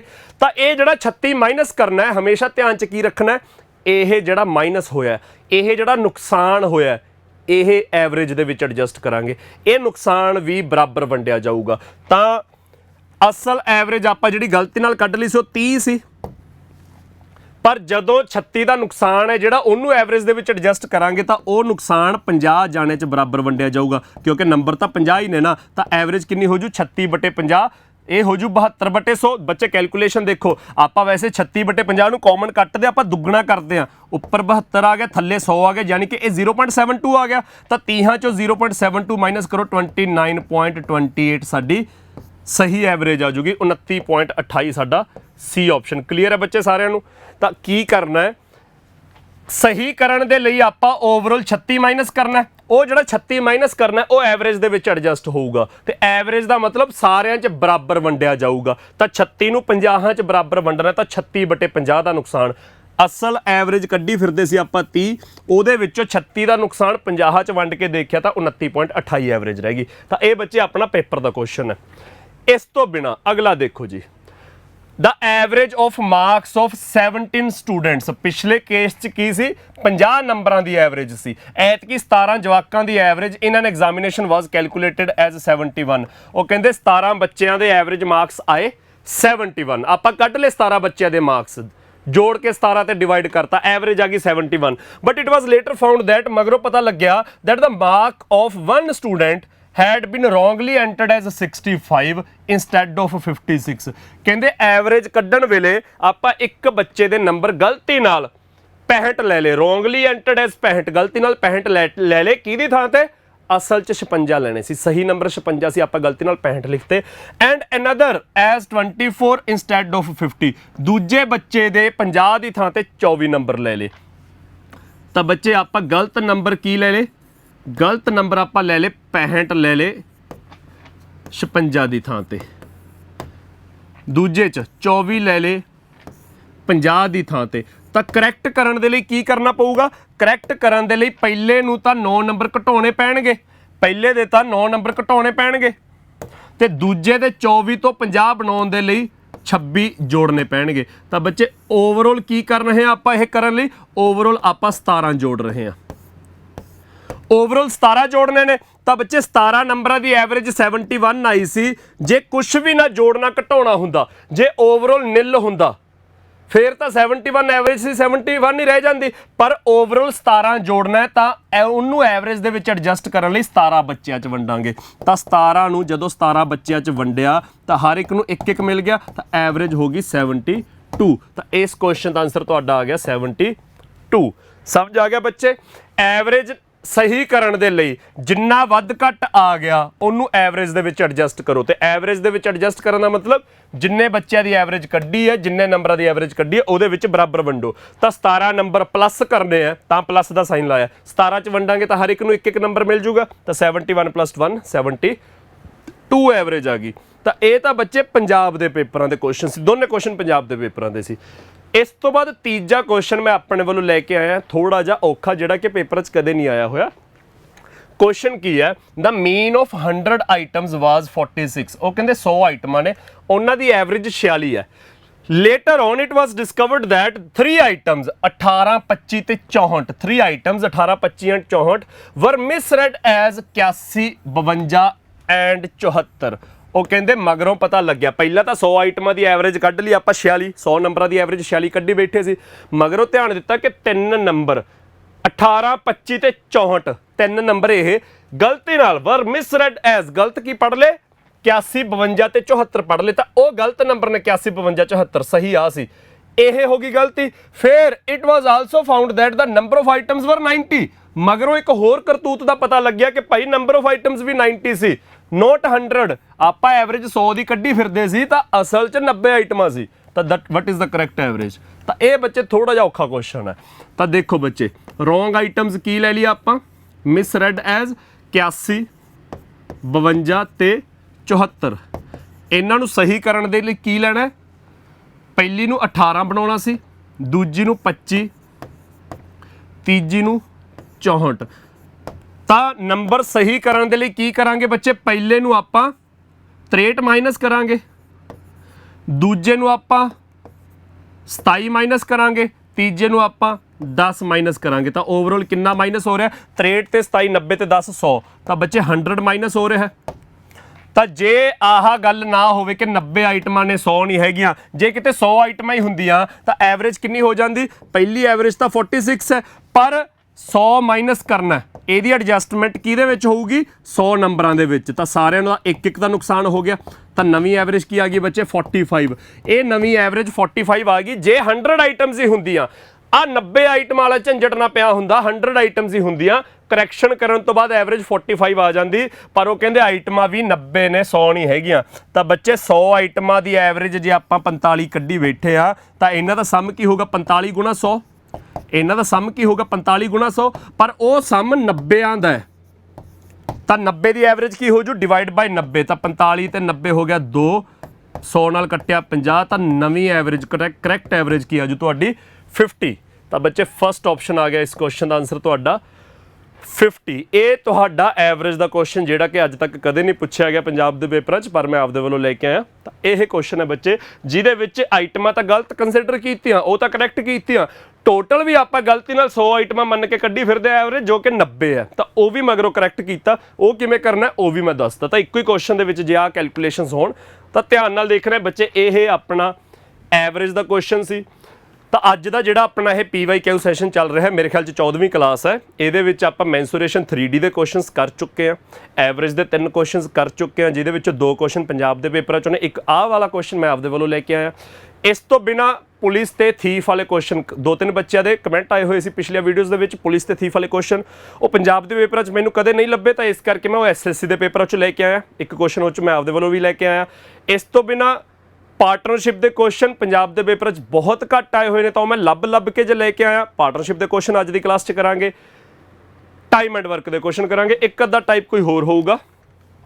ਤਾਂ ਬੱਚੇ ਆਹ ਦੇਖੋ ਆਪਣਾ ਟਾਈਮ ਐਂਡ ਵਰਕ ਦਾ ਕੁਐਸਚਨ, ਇਹ ਪੇਪਰ ਦਾ ਕੁਐਸਚਨ ਹੈ। ਉਹ ਕਹਿੰਦੇ A can complete 50% of a job in 12 days. Examiner ਕਹਿੰਦਾ ਕੋਈ ਬੰਦਾ ਅੱਧਾ ਕੰਮ, 50% ਅੱਧਾ ਹੁੰਦਾ, ਅੱਧਾ ਕੰਮ 12 ਦਿਨਾਂ 'ਚ ਕਰ ਰਿਹਾ। ਤਾਂ ਬੱਚੇ ਜੇ ਮੈਂ ਵੈਸੇ ਪੁੱਛਾਂ ਕਿ A ਪਰਸਨ ਦੀ ਗੱਲ ਹੋ ਰਹੀ ਹੈ, ਉਹ 50% ਕੰਮ 12 ਦਿਨਾਂ 'ਚ ਕਰਦਾ ਹੈ, ਤਾਂ ਪੂਰਾ ਕੰਮ ਕਿੰਨੇ ਦਿਨਾਂ 'ਚ ਕਰੂਗਾ? ਸਾਰੇ ਬੱਚੇ ਆਨਸਰ ਕਰ ਦੇਣਗੇ ਵੀ 24 ਦਿਨਾਂ 'ਚ ਕਰੂਗਾ। ਕਿਵੇਂ ਵੀ ਸਰ ਅੱਧਾ ਕੰਮ ਜੇ 12 ਦਿਨਾਂ 'ਚ ਕੀਤਾ ਤਾਂ ਪੂਰਾ ਕੰਮ 24 'ਚ ਕਰੂਗਾ।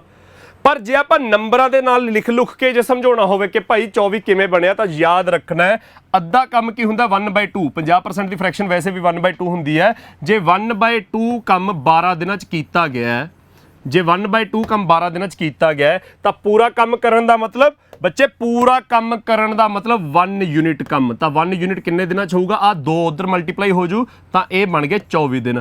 ਤਾਂ ਇਹ ਹਮੇਸ਼ਾ ਧਿਆਨ 'ਚ ਰੱਖਣਾ ਕਿ 24 ਦਿਨ ਬਣੇ ਕਿਵੇਂ। ਉਵੇਂ ਤਾਂ ਠੀਕ ਆ ਕਿ ਅੱਧਾ ਕੰਮ 50% ਨੂੰ ਮੈਂ ਅੱਧਾ ਕਹਿ ਰਿਹਾ, ਅੱਧਾ ਕੰਮ 12 ਦਿਨਾਂ 'ਚ ਕੀਤਾ ਤਾਂ ਪੂਰਾ 24 'ਚ ਕੀਤਾ, ਠੀਕ ਆ।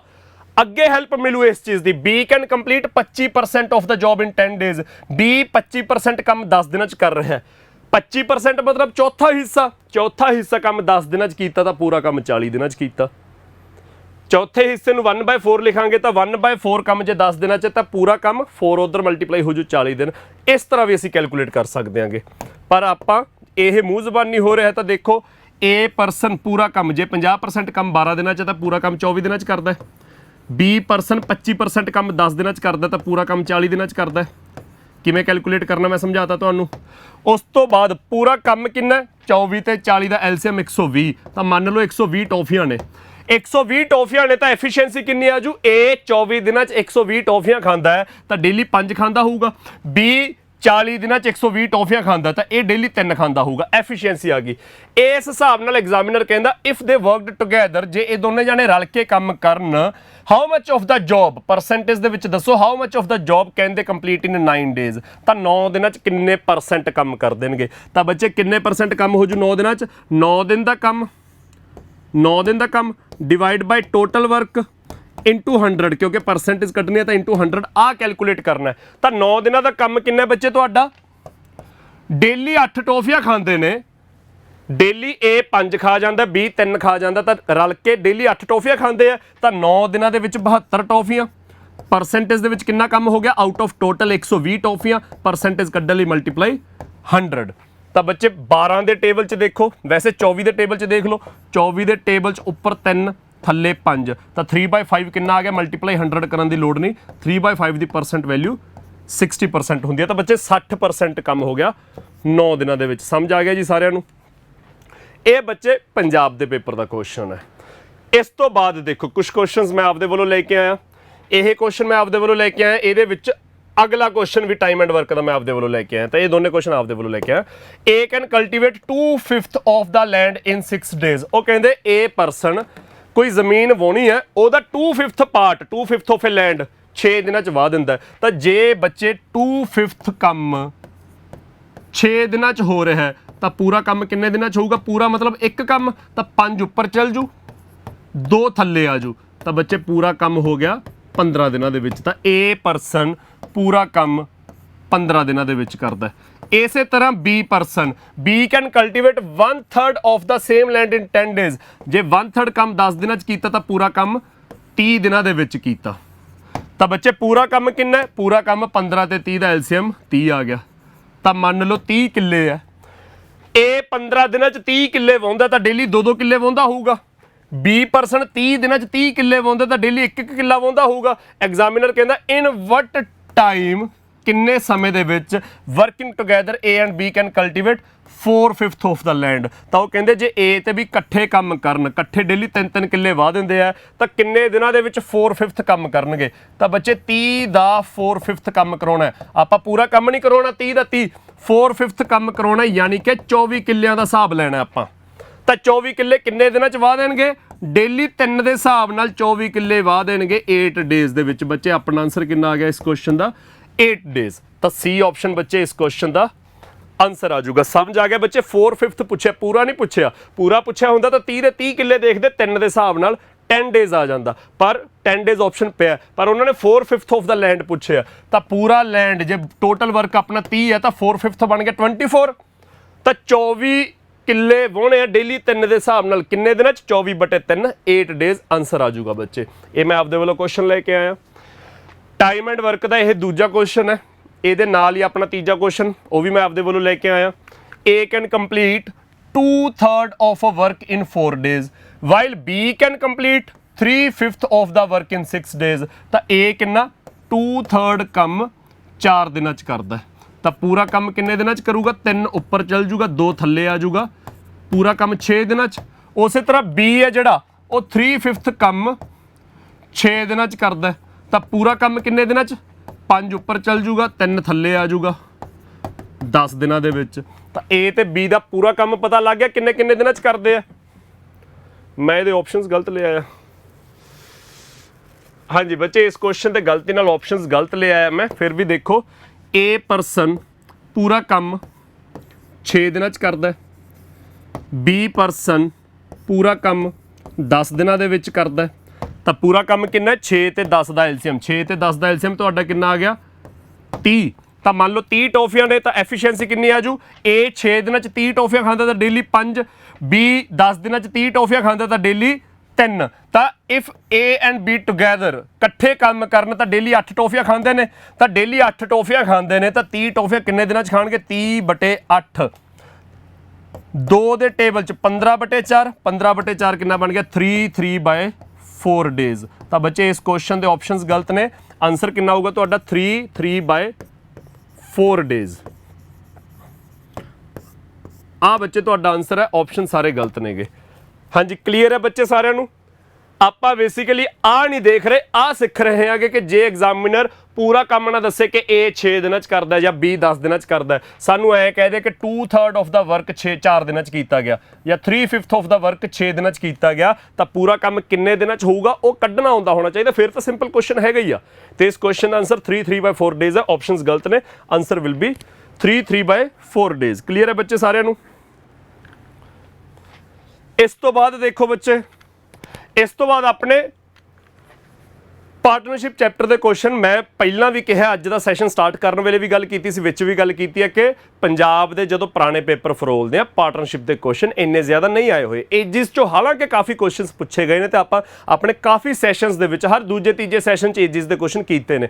ਪਾਰਟਨਰਸ਼ਿਪ ਦੇ ਇੰਨੇ ਕੁਐਸਚਨ ਨਹੀਂ ਆਏ ਹੋਏ ਤਾਂ ਇਸ ਕਰਕੇ ਪਾਰਟਨਰਸ਼ਿਪ ਦੇ ਕੁਐਸਚਨ ਬਸ ਮੈਂ ਲੱਭ ਕੇ ਜੇ ਵੀ ਕਿੱਥੋਂ ਕਿੱਥੇ ਵੀ ਕਿਹੜੇ ਵੀ ਪੇਪਰ 'ਚ ਪੁੱਛਿਆ ਗਿਆ ਉਹ ਲੈ ਕੇ ਆਇਆ ਹੋਇਆ। ਤਾਂ ਪਾਰਟਨਰਸ਼ਿਪ ਦੇ ਕੁਐਸਚਨ ਪੇਪਰ 'ਚ ਘੱਟ ਪੁੱਛੇ ਗਏ ਨੇ। ਤਾਂ ਕੁਐਸਚਨ ਦੇਖੋ ਕੀ ਆ in a business X and Z X ਤੇ Z invest their capitals in the ratio 2:1। ਉਹ ਕਹਿੰਦੇ ਕਿਸੇ ਬਿਜ਼ਨਸ ਦੇ ਵਿੱਚ X ਤੇ Z ਦੋ ਪਰਸਨ ਨੇ ਉਹ ਆਪਣਾ ਪੈਸਾ ਇਨਵੈਸਟ ਕਰਦੇ ਆ invest their capitals in the ratio 2:1 while X and Y invest their capitals in the ratio 3:2 ਤੇ X ਤੇ Y ਦੀ ਜਿਹੜੀ ਰੇਸ਼ੀਓ 3:2 ਦਿੱਤੀ ਹੋਈ ਹੈ ਤਾਂ ਬੱਚੇ ਤਿੰਨ ਪਰਸਨ ਨੇ X Y ਤੇ Z ਉਹਨਾਂ ਨੇ ਬਿਜ਼ਨਸ 'ਚ ਜਿਹੜਾ ਪੈਸਾ ਇਨਵੈਸਟ ਕੀਤਾ ਸਾਨੂੰ ਰੇਸ਼ੀਓ ਦਿੱਤੀ ਹੋਈ ਹੈ X ਤੇ Z ਦੀ ਰੇਸ਼ੀਓ ਦਿੱਤੀ ਹੈ 2:1 X ਤੇ Y ਦੀ ਰੇਸ਼ੀਓ ਦਿੱਤੀ ਹੈ 3:2। ਐਗਜ਼ਾਮੀਨਰ ਕਹਿੰਦਾ the annual profit earned by them is 1,57,300 ਤਾਂ Y ਦਾ ਸ਼ੇਅਰ ਦੱਸੋ ਜੀ ਕੀ ਹੋਊਗਾ। ਤਾਂ ਬੱਚੇ ਪ੍ਰੋਫਿਟ ਹਮੇਸ਼ਾ ਕਿਹੜੀ ਰੇਸ਼ੀਓ 'ਚ ਵੰਡਿਆ ਜਾਂਦਾ ਹੈ ਵੈਸੇ ਦੱਸ ਦਿੰਨਾਗਾ ਕੁਐਸਚਨ ਦੀ ਗੱਲ ਨਹੀਂ ਹੈਗੀ।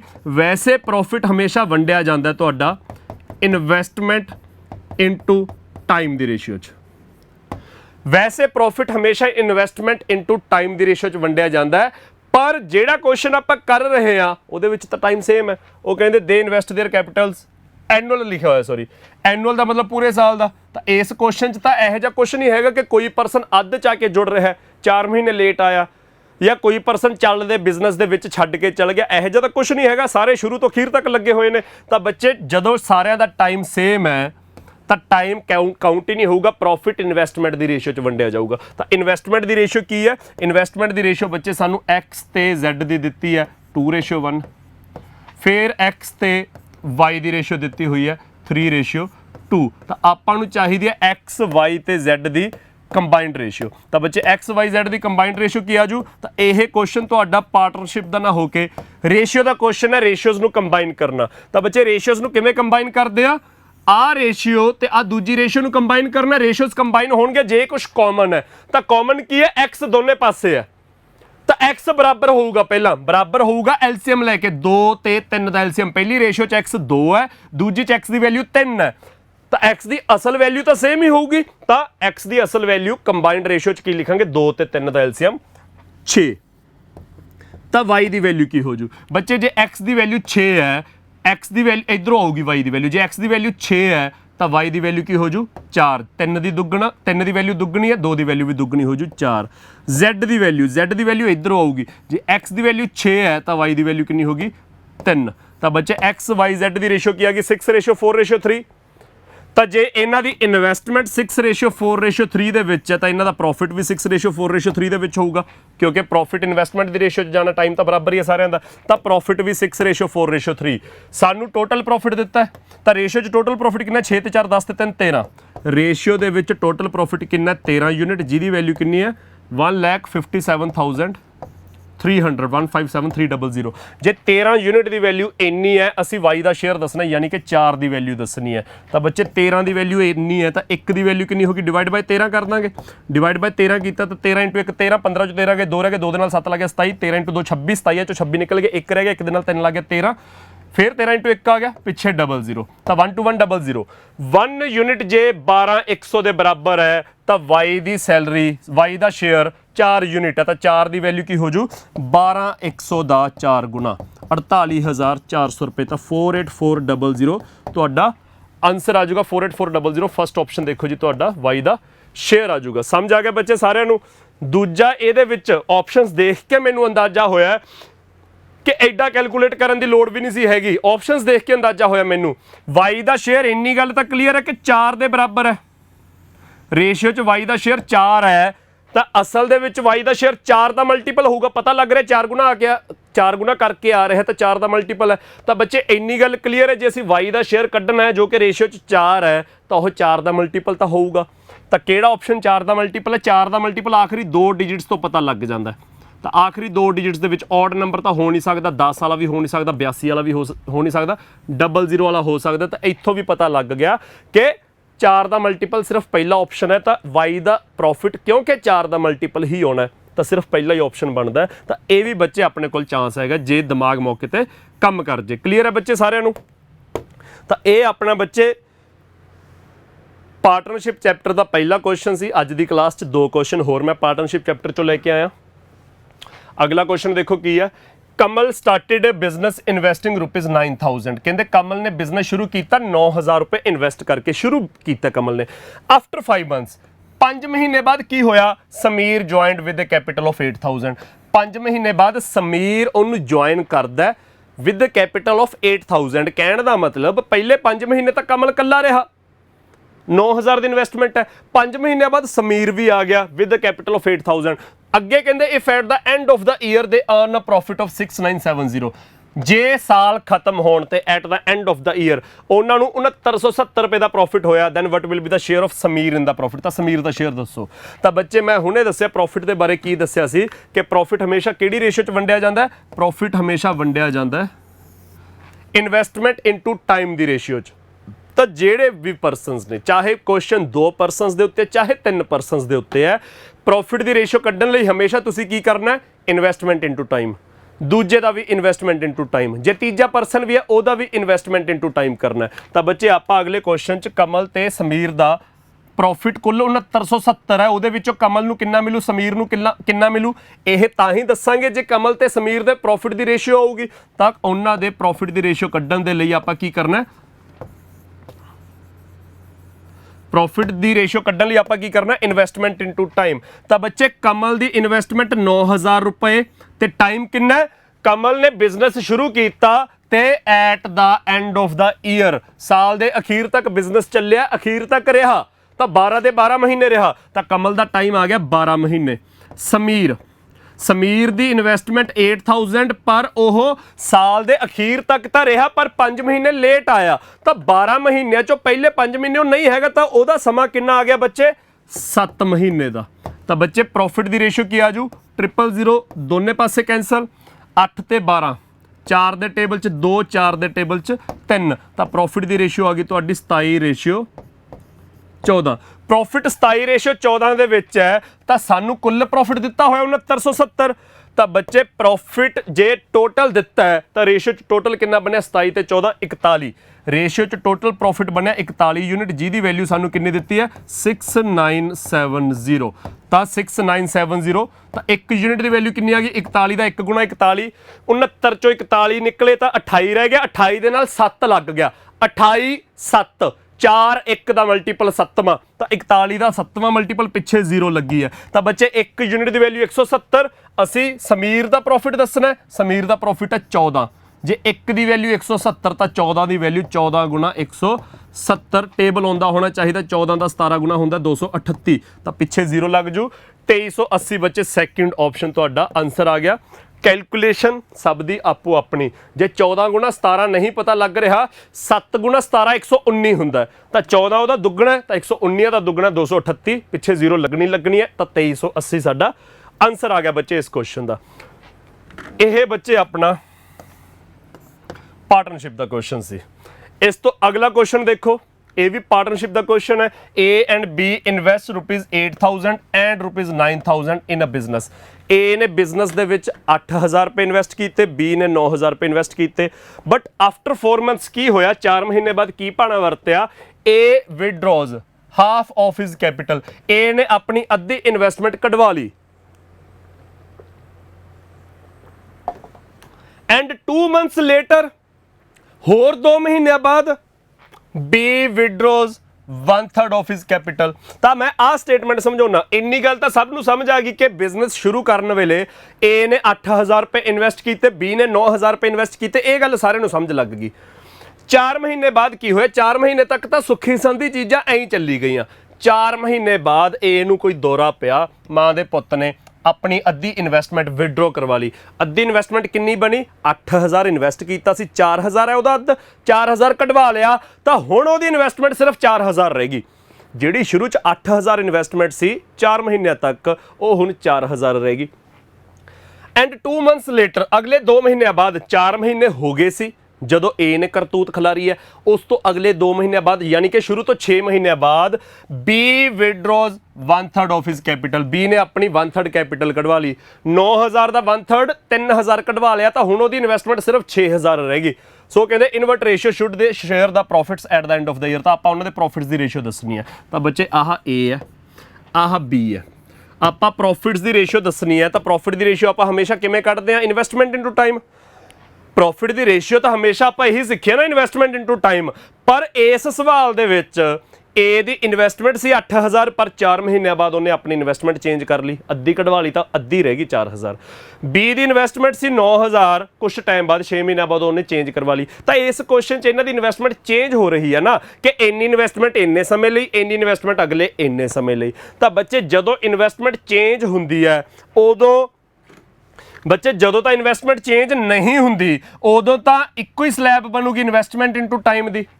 पर जदों इन्वेस्टमेंट चेंज हो रही है उदों 2 स्लैब्स बन जाणगियां ना। 8,000 रुपए की इन्वेस्टमेंट पहले 4 महीनों लई, फिर 8 चों 4,000 कढवा ले, half of his investment withdraw करवा ली तो बाकी 4,000 इन्वेस्टमेंट रहेगी अगले 8 महीनों लई। क्योंकि क्वेश्चन की है eight the end of the year, question 12 महीनों का। तो जे 12 चों पहले 4 महीने की उहदी इन्वेस्टमेंट 8,000 है तो बाकी 8 महीने रह गए। रेशियो च बी वाले पासे देखो की लिखांगे, बी थोड़ा जिहा परा करके लिख दिए आपां। तो be the investment into time की वैल्यू देखो जी की बनू। बी दी पहला इन्वेस्टमेंट 9,000 रुपए है पहले 6 महीनों लई, फिर उन्हें 1/3 कढवा लिया तो 9,000 का 1/3 3,000 कढवा लिया, 6,000 रह गया अगले 6 महीनों लई। तो बच्चे क्लीयर है सारिਆਂ ਨੂੰ। तो आपां इन्वेस्टमेंट इनटू टाइम करके इन्हां दी रेशियो दसनी है ना, तो इन्हां दी रेशियो दस्सण तो पहला जे कुछ कॉमन है कैंसल करांगे, फिर क्योंकि 2-2 स्लैब्स बनिया ने ना, 2-2 स्लॉट्स बनिया ने दोने पासे, तो ये दोने स्लॉट्स आपस च ऐड होणगियां। ऐड होणगे तो जां तां पहला ऐड कर लो फिर रेशियो कट लियो, जां हुणे जो कॉमन है कट दो। पर हुणे जे असीं कट्टना है रेशियो कड्डण तो पहला, ऐड करन तो पहला, जे हुणे असीं रेशियो कड्डनी है, कुछ कॉमन कट्टना है, तो जो 4 च कॉमन होगा वो कट्टिया जाऊगा। तो बच्चे 4 च कॉमन की दिख रहा है तुहानूं, 000 सारे च दिख रहा है। 000 तो बिना 2 सारे च दिख रहा है, ਇਹਦੇ ਵਿੱਚ भी 2 है, ਇਹਦੇ ਵਿੱਚ भी 2 है, ਇਹਦੇ ਵਿੱਚ भी 2 है, ਇਹਦੇ ਵਿੱਚ भी 2 है। होर कुछ कॉमन, होर कुछ नहीं कॉमन। तो 4 × 4 16 प्लस 2 × 8 16, 16 ते 16 32। रेशियो 9 × 3 27, 6 × 3 18, 27 ते 18 45। तो बच्चे उन्होंने प्रॉफिट किहड़ी रेशियो च वंडे जाणगे, 32:45। तुहाडा सी ऑप्शन आंसर आ गया जी। समझ आ गया बच्चे सारिਆਂ ਨੂੰ। ਜਦੋਂ ਇਨਵੈਸਟਮੈਂਟਾਂ ਚੇਂਜ ਹੁੰਦੀਆਂ ਨੇ ਉਦੋਂ ਇਨਵੈਸਟਮੈਂਟ ਇਨਟੂ ਟਾਈਮ ਇੱਕ ਸਲੈਬ, ਚੇਂਜ ਹੋਣ ਤੋਂ ਬਾਅਦ ਨਵੀਂ ਇਨਵੈਸਟਮੈਂਟ ਇਨਟੂ ਬਾਕੀ ਦਾ ਟਾਈਮ ਦੂਜੀ ਸਲੈਬ, ਉਹਦਾ ਵੀ ਜੇ ਉਹਦੀ ਵੀ ਚੇਂਜ ਹੋ ਰਹੀ ਆ। फिर रेशियो कट्टण वेले जो चारां च कॉमन होगा, चार वैल्यूज आ गई ना, जो चारां च कॉमन होगा वो कट्टांगे। ਇਹੋ ਜਿਹਾ कुछ नहीं कट्टांगे जो ਤਿੰਨ ਚ कॉमन है पर चौथे च नहीं हैगा, ਇਹੋ ਜਿਹਾ कुछ नहीं कट्टांगे। देखो 2 इन्हां तिन्नां च, ਇਹਦੇ ਵਿੱਚ ਵੀ 2 हैगा, ਇਹਦੇ ਵਿੱਚ ਵੀ 2 हैगा, ਇਹਦੇ ਵਿੱਚ ਵੀ 2 हैगा, ਇਹ ਚ ਜੇ 2 नहीं हैगा ਤਾਂ 2 नहीं ਕੱਟਿਆ ਜਾਊਗਾ, ਚਾਰਾਂ ਚ कॉमन होना चाहिए फिर कट्टांगे। समझ आ गया बच्चे? ए ਤੇ B ਦਾ प्रॉफिट फाइनली 32:45 ਦੇ ਵਿੱਚ ਹੋਊਗਾ। ਤਾਂ ਇਹ ਆਪਣਾ ਬੱਚੇ ਪਾਰਟਨਰਸ਼ਿਪ ਚੈਪਟਰ ਦਾ ਕੁਐਸਚਨ ਸੀ। ਆਪਾਂ ਪਾਰਟਨਰਸ਼ਿਪ ਦੇ 3 ਕੁਐਸਚਨ ਕੀਤੇ, ਜਿਹਦੇ ਵਿੱਚੋਂ ਇੱਕ ਕੁਐਸਚਨ ਹੀ ਸੀ ਪੇਪਰ ਦੇ ਵਿੱਚੋਂ ਲੱਭਿਆ, 2 ਕੁਐਸਚਨ ਮੈਂ ਆਪਦੇ ਵੱਲੋਂ ਲੈ ਕੇ ਆਇਆ, ਇਹ ਕੁਐਸਚਨ ਵੀ ਮੈਂ ਆਪਦੇ ਵੱਲੋਂ ਲੈ ਕੇ ਆਇਆ। ਇਸ ਤੋਂ ਬਾਅਦ ਬੱਚੇ ਆਪਣਾ ਇੱਕ ਮਿਸਲੇਨੀਅਸ ਜਿਹਾ ਕੁਐਸਚਨ ਮੈਨੂੰ ਲੱਭਿਆ ਸੀਗਾ, ਮੈਂ ਆਪਦੇ ਵੱਲੋਂ ਪੰਜਾਬ ਦੇ ਪੇਪਰ ਦਾ ਹੀ ਕੁਐਸਚਨ ਹੈਗਾ, ਲੱਭਿਆ ਸੀ ਕੁਐਸਚਨ ਤਾਂ ਮੈਂ ਲੈ ਆਇਆ। ਫਿਰ ਆਪਣੇ ਅਖੀਰ ਤੇ ਪੁਲਿਸ ਤੇ ਥੀਫ ਵਾਲੇ ਕੁਐਸਚਨ ਰਹਿ ਗਏ, ਪੁਲਿਸਮੈਨ ਤੇ ਥੀਫ ਵਾਲੇ ਕੁਐਸਚਨ ਜਿਹੜੇ ਤੁਸੀਂ ਟਾਈਮ ਐਂਡ ਵਰਕ ਦੇ ਵਿੱਚ ਦੇਖਦੇ ਹੋ। ਉਹ ਕੁਝ ਬੱਚਿਆਂ ਨੇ ਉਹ ਰਿਲੇਟਿਵ ਸਪੀਡ ਨਾਲ ਕਰਨੇ ਸਿੱਖੇ ਹੋਣਗੇ, ਕੁਝ ਬੱਚਿਆਂ ਨੇ ਕਿਸੇ ਹੋਰ ਤਰੀਕੇ ਨਾਲ, ਕੁਝ ਬੱਚਿਆਂ ਨੇ ਰੇਸ਼ੀਓ ਨਾਲ, ਕਈ ਤਰੀਕੇ ਨੇ ਉਹਨਾਂ ਨੂੰ ਕਰਨ ਦੇ। ਤਾਂ ਆਪਾਂ ਜਿਹੇ ਜਿਹੇ ਕੁਐਸਚਨ ਆਉਂਦੇ ਜਾਣਗੇ ਉਹੋ ਜਿਹਾ ਆਪਾਂ ਦੇਖਦੇ ਜਾਵਾਂਗੇ ਕਿ ਕੀ ਤਰੀਕਾ ਬਣਦਾ ਹੈ। ਬਹੁਤ ਸੌਖੇ ਤਰੀਕੇ ਨਾਲ ਕਰ ਲਾਂਗੇ। ਉਸ ਤੋਂ ਪਹਿਲਾਂ ਕੁਐਸਚਨ ਐਗਜ਼ਾਮੀਨਰ ਕਹਿੰਦਾ a boy while walking diametrically across semi circular playground, ਕਹਿੰਦੇ ਇੱਕ ਸੈਮੀ ਸਰਕਲ ਦੀ ਸ਼ੇਪ ਦਾ ਪਲੇਗਰਾਉਂਡ ਹੈ, ਕੋਈ ਜਵਾਕ ਉਹਦੇ ਡਾਇਮੀਟ੍ਰਿਕਲੀ ਇੱਥੋਂ ਇੱਥੇ ਜਾ ਰਿਹਾ, ਸਿੱਧਾ ਡਾਇਮੀਟਰ ਆ ਹੈਗਾ, ਡਾਇਮੀਟ੍ਰਿਕਲੀ ਜਾ ਰਿਹਾ, ਤਾਂ takes 3 minutes less than if he had kept walking around the circular path। Examiner ਕਹਿੰਦਾ ਜਵਾਕ ਨੇ A ਪੁਆਇੰਟ ਤੋਂ B ਪੁਆਇੰਟ ਜਾਣਾ, ਜੇ ਤਾਂ ਜਾਂ ਤਾਂ ਉਹ ਸਿੱਧਾ ਰਿਹਾ, ਉਹ A ਤੋਂ B ਜਾ ਰਿਹਾ ਸਿੱਧਾ ਡਾਇਮੀਟ੍ਰਿਕਲੀ, ਪਰ ਉਹ ਡਾਇਮੀਟ੍ਰਿਕਲੀ ਜਾਂਦਾ 3 ਮਿੰਟ ਘੱਟ ਲੈ ਰਿਹਾ ਕਿਹਦੇ ਨਾਲੋਂ, ਜੇ ਉਹ ਸਰਕੂਲਰ ਪਾਥ ਨਾਲ ਜਾਂਦਾ। ਇਹ ਕੁਐਸਚਨ ਹੈ। ਉਹ ਕਹਿੰਦੇ ਜੇ ਉਹਦੀ speed if he walks at 60 metres ਪਰ ਮਿੰਟ, ਜੇ ਉਹਦੀ ਸਪੀਡ 60 ਮੀਟਰ ਪਰ ਮਿੰਟ ਹੈ ਤਾਂ ਡਾਇਮੀਟਰ ਦੱਸੋ ਕੀ ਹੋਊਗਾ ਪਲੇਗਰਾਉਂਡ ਦਾ। ਤਾਂ ਬੱਚੇ ਆਪਾਂ ਡਾਇਮੀਟਰ ਦੀ ਵੈਲਿਊ ਦੱਸਣੀ ਹੈ। ਆਹ ਰੇਡੀਅਸ ਹੈ R, ਤਾਂ ਡਾਇਮੀਟਰ ਕੀ ਹੋ ਜਾਊਗਾ 2R, ਆਪਾਂ 2R ਦੀ ਵੈਲਿਊ ਦੱਸਣੀ ਹੈ। ਤਾਂ ਬੱਚੇ ਉਹਨੂੰ ਕਿੰਨਾ ਸਮਾਂ ਘੱਟ ਲੱਗਿਆ, 3 ਮਿੰਟ ਘੱਟ ਲੱਗੇ। 3 ਮਿੰਟ ਕਾਹਦੇ ਲਈ ਘੱਟ ਲੱਗੇ, ਸਪੀਡ ਤਾਂ ਉਹਦੀ 60 ਹੀ ਹੈ, ਸਪੀਡ ਤਾਂ ਸੇਮ ਹੈ, ਘੱਟ ਸਮਾਂ ਕਦੋਂ ਲੱਗਿਆ, ਜਦੋਂ ਉਹਨੇ ਘੱਟ ਡਿਸਟੈਂਸ ਟਰੈਵਲ ਕੀਤਾ। ਜੇ ਉਹ ਸਰਕੂਲਰ ਸ਼ੇਪ 'ਚ ਜਾਂਦਾ ਤਾਂ ਉਹਨੇ ਕਿੰਨਾ ਡਿਸਟੈਂਸ ਟਰੈਵਲ ਕਰਨਾ ਸੀ ਉਹ ਦੇਖਦੇ ਆ, ਜੇ ਉਹ ਡਾਇਮੀਟ੍ਰਿਕਲੀ ਗਿਆ ਤਾਂ ਉਹਨੇ ਕਿੰਨਾ ਡਿਸਟੈਂਸ ਟਰੈਵਲ ਕੀਤਾ ਉਹ ਦੇਖਦੇ ਆ। ਜਿੰਨਾ ਘੱਟ ਡਿਸਟੈਂਸ ਟਰੈਵਲ ਕੀਤਾ ਉਹਦਾ ਸਮਾਂ 3 ਮਿੰਟ ਹੈ 60 ਦੀ ਸਪੀਡ ਤੇ, ਆਪਾਂ ਇਹ ਦੇਖਦੇ ਆ। ਤਾਂ ਬੱਚੇ ਡਿਸਟੈਂਸ ਕਿਹਦੇ ਬਰਾਬਰ ਹੁੰਦਾ, ਸਪੀਡ ਇਨਟੂ ਟਾਈਮ। ਡਿਸਟੈਂਸ ਕਿਹਦੇ ਬਰਾਬਰ ਹੁੰਦਾ, ਸਪੀਡ ਇਨਟੂ ਟਾਈਮ। ਇੰਨੀ ਗੱਲ ਕਲੀਅਰ ਹੈ ਸਾਰਿਆਂ ਨੂੰ। ਡਿਸਟੈਂਸ ਕਿੰਨਾ, ਜੇ ਬੱਚੇ ਦੇਖੋ ਪੂਰਾ ਸਰਕਲ ਹੁੰਦਾ ਤਾਂ ਪੂਰੇ ਸਰਕਲ ਦਾ ਸਰਕਮਫਰੈਂਸ ਹੁੰਦਾ 2πr, ਤਾਂ ਆਹ ਸੈਮੀ ਸਰਕਲ ਹੈ ਇਹਦਾ πr ਹੋ ਜਾਊਗਾ। ਤਾਂ ਜਾਂ ਤਾਂ ਉਹਨੇ πr ਟਰੈਵਲ ਕਰਨਾ ਹੁੰਦਾ, πr ਟਰੈਵਲ ਕਰਨਾ ਹੁੰਦਾ, ਪਰ ਉਹਦੀ ਥਾਂ ਤੇ ਉਹਨੇ ਕਿੰਨਾ ਟਰੈਵਲ ਕੀਤਾ 2r, ਡਾਇਮੀਟ੍ਰਿਕਲੀ ਕੀਤਾ ਤਾਂ 2r ਟਰੈਵਲ ਕੀਤਾ। ਤਾਂ ਕਿੰਨਾ ਘੱਟ ਡਿਸਟੈਂਸ ਟਰੈਵਲ ਕੀਤਾ ਬੱਚੇ, πr ਮਾਈਨਸ 2r, ਜਿਹਦੇ ਵਿੱਚੋਂ ਤੁਸੀਂ r ਕਾਮਨ ਲੈ ਸਕਦੇ ਹੋ, ਪਾਈ ਮਾਈਨਸ 2। ਪਾਈ ਦੀ ਵੈਲਿਊ 22/7 ਭਰੋਗੇ, ਇੱਥੇ ਹਾਲੇ ਸੋਲਵ ਨਹੀਂ ਕਰਦੇ, ਮਗਰੋਂ ਸੋਲਵ ਕਰ ਲਾਂਗੇ। ਇੰਨਾ ਘੱਟ ਡਿਸਟੈਂਸ ਟਰੈਵਲ ਕੀਤਾ ਤੇ ਇੰਨਾ ਘੱਟ ਡਿਸਟੈਂਸ ਹੈ, ਉਹਦੇ ਲਈ ਕਿੰਨਾ ਘੱਟ ਟਾਈਮ ਲੱਗਿਆ, 3 ਮਿੰਟ। ਕਿਹੜੀ ਸਪੀਡ ਤੇ, 60 ਦੀ ਸਪੀਡ ਤੇ, ਤਾਂ 60 × 3, ਕਿਉਂਕਿ 60 ਦੀ ਸਪੀਡ ਕੀ ਹੈ, ਮੀਟਰਸ ਪਰ ਮਿੰਟ ਤੇ ਟਾਈਮ ਵੀ ਮਿੰਟਸ ਦੇ ਵਿੱਚ ਹੈ। ਸੋ ਇੱਥੇ ਪਰ ਮਿੰਟ ਹੈ, ਇੱਥੇ ਮਿੰਟ ਹੈ, ਤਾਂ ਸਕਿੰਟਾਂ 'ਚ ਕਨਵਰਟ ਕਰਨ ਦੀ ਲੋੜ ਨਹੀਂ ਹੈਗੀ, ਮਿੰਟ ਕੱਟੇ ਗਏ, ਮੀਟਰ ਰਹਿ ਗਏ, ਇਹ ਮੀਟਰਾਂ ਦੇ ਵਿੱਚ ਆਨਸਰ ਆ ਜਾਊਗਾ ਬੱਚੇ ਆਪਣਾ। ਤਾਂ ਬੱਚੇ ਆ ਆਪਣਾ ਆਨਸਰ ਹੈ, ਕਿੰਨਾ ਡਿਸਟੈਂਸ ਘੱਟ ਇਜ਼ ਇਕੁਅਲ ਟੂ ਕਿੰਨਾ ਟਾਈਮ ਘੱਟ ਇਸ ਸਪੀਡ ਤੇ। ਤਾਂ ਇਹ ਬੱਚੇ ਆਪਣਾ ਆਨਸਰ ਹੈ। ਤਾਂ ਇਹਦੇ ਵਿੱਚ ਆਨਸਰ ਕੀ ਆ ਜਾਊਗਾ ਤੁਹਾਡਾ, ਤੁਸੀਂ ਦੇਖੋ ਮਾੜਾ ਜਿਹਾ।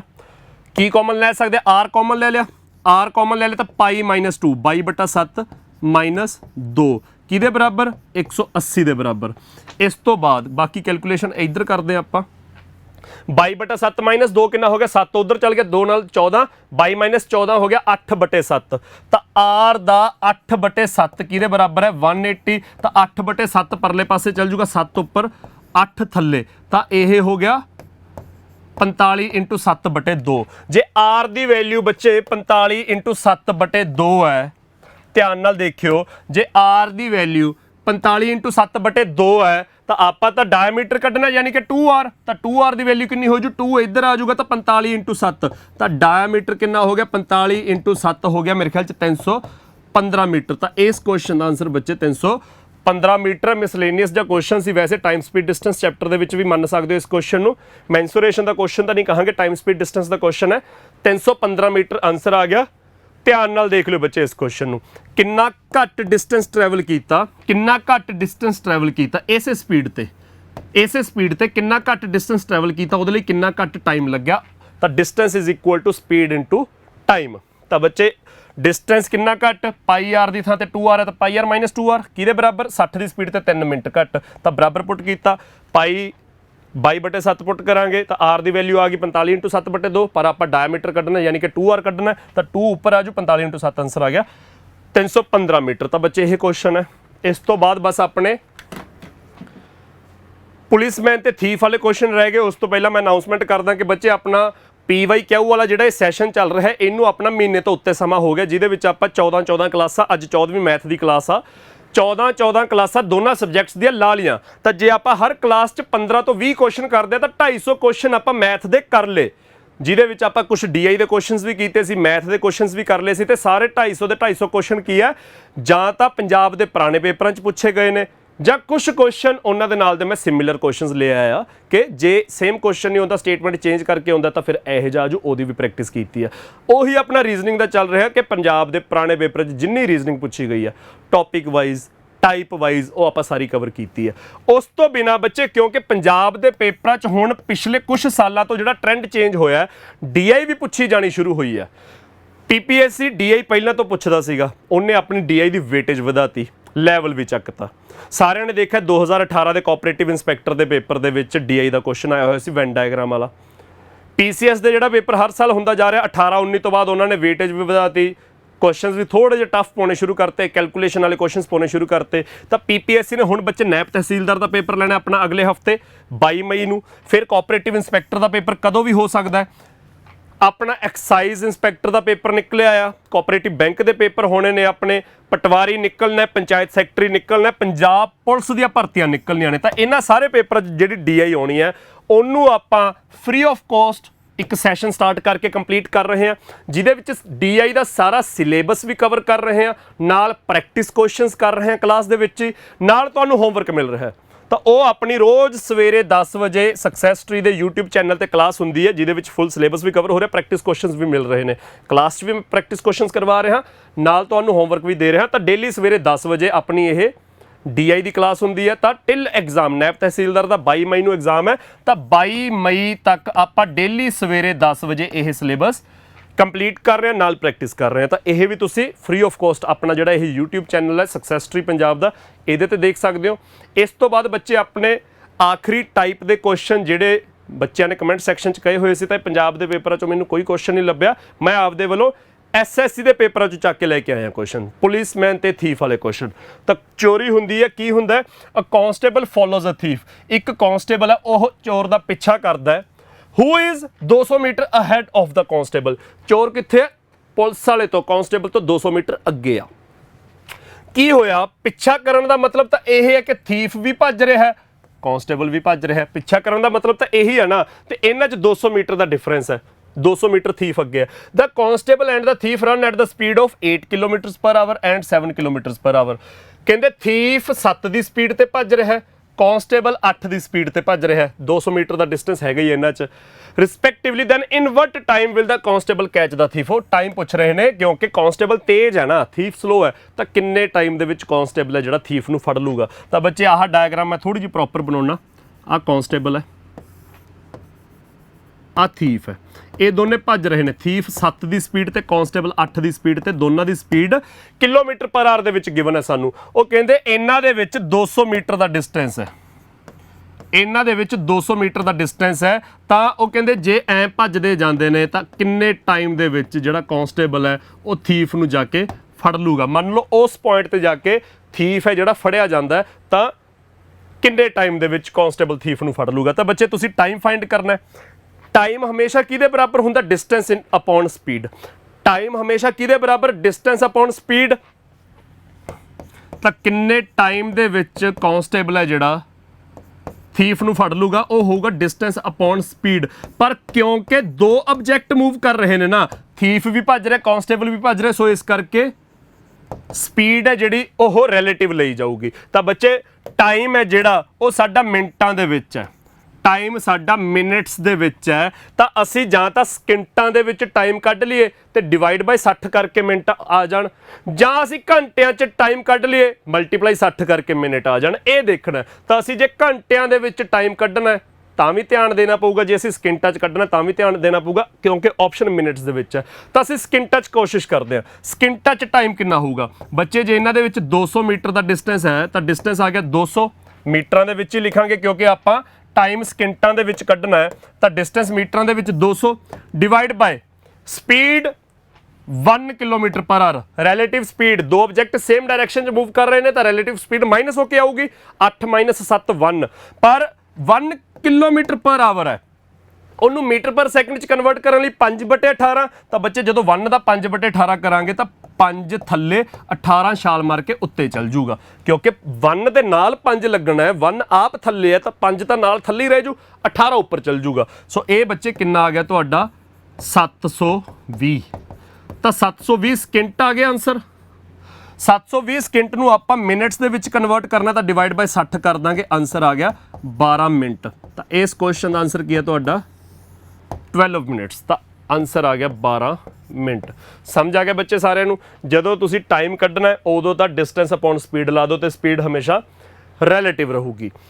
ਇਸੇ ਕੁਐਸਚਨ ਦੇ ਵਿੱਚ ਜੇ ਤੁਸੀਂ ਡਿਸਟੈਂਸ ਕੱਢਣਾ ਹੁੰਦਾ ਕਿ ਥੀਫ ਕਿੰਨੀ ਦੇਰ ਭੱਜੂਗਾ ਫੜੇ ਜਾਣ ਤੱਕ, ਇਸੇ ਕੁਐਸਚਨ 'ਚ ਜੇ ਤੁਸੀਂ ਡਿਸਟੈਂਸ ਕੱਢਣਾ ਹੁੰਦਾ ਕਿ ਥੀਫ ਫੜੇ ਜਾਣ ਤੱਕ ਕਿੰਨਾ ਭੱਜੂਗਾ ਜਾਂ ਕਾਂਸਟੇਬਲ ਥੀਫ ਨੂੰ ਫੜਨ ਤੱਕ ਕਿੰਨਾ ਡਿਸਟੈਂਸ ਭੱਜੂਗਾ, ਉਹ ਕੀ ਕਰਦੇ ਡਿਸਟੈਂਸ ਕੱਢਣ ਦੇ ਲਈ ਬੱਚੇ, ਫਿਰ ਸਾਨੂੰ ਟਾਈਮ ਕੱਢਣ ਦੀ ਲੋੜ ਨਹੀਂ। ਫਿਰ ਅਸੀਂ ਦਿਮਾਗ 'ਚ ਇਹ ਲੌਜਿਕ ਲਾਉਣਾ ਹੈ ਕਿ ਜਿੰਨੇ ਮਰਜ਼ੀ ਟਾਈਮ 'ਚ ਥੀਫ ਫੜਿਆ ਜਾ ਰਿਹਾ ਹੈ, ਥੀਫ ਇੱਥੇ ਖੜਾ ਹੈ, ਕਾਂਸਟੇਬਲ ਇੱਥੇ ਖੜਾ ਹੈ, ਜਦੋਂ ਭੱਜਣ ਲੱਗੇ ਨੇ ਤਾਂ ਇਕੱਠੇ ਭੱਜਣ ਲੱਗੇ ਨੇ, ਜਦੋਂ ਦੋਨੇ ਭੱਜਣ ਲੱਗੇ ਇਕੱਠੇ ਭੱਜਣ ਲੱਗੇ ਆ, ਤੇ ਜਦੋਂ ਵੀ ਥੀਫ ਫੜਿਆ ਗਿਆ ਇਕੱਠੇ ਹੀ ਰੁਕੇ। ਤਾਂ ਇਹਦਾ ਮਤਲਬ ਦੋਨੇ ਆਬਜੈਕਟ ਸੇਮ ਟਾਈਮ ਲਈ ਭੱਜ ਰਹੇ ਨੇ, ਇਕੱਠਿਆਂ ਨੇ ਸ਼ੁਰੂ ਕੀਤਾ ਇਕੱਠੇ ਹੀ ਰੁਕੇ, ਤਾਂ ਦੋਨਾਂ ਦਾ ਟਾਈਮ ਸੇਮ ਹੈ। ਤੇ ਸੇਮ ਟਾਈਮ ਦੇ ਕੇਸ 'ਚ ਕੀ ਹੁੰਦਾ, ਡਿਸਟੈਂਸ ਤੇ ਸਪੀਡ ਸੇਮ ਰੇਸ਼ੀਓ 'ਚ ਹੁੰਦੇ ਆ। ਤਾਂ ਸੇਮ ਟਾਈਮ ਦੇ ਕੇਸ 'ਚ ਡਿਸਟੈਂਸ ਤੇ ਸਪੀਡ ਸੇਮ ਰੇਸ਼ੀਓ। ਤਾਂ ਬੱਚੇ ਕਾਂਸਟੇਬਲ ਤੇ ਥੀਫ ਦੀ ਸਪੀਡ ਜੇ 8:7 ਹੈ ਤਾਂ ਡਿਸਟੈਂਸ ਵੀ 8:7 ਹੋ ਜਾਊਗਾ।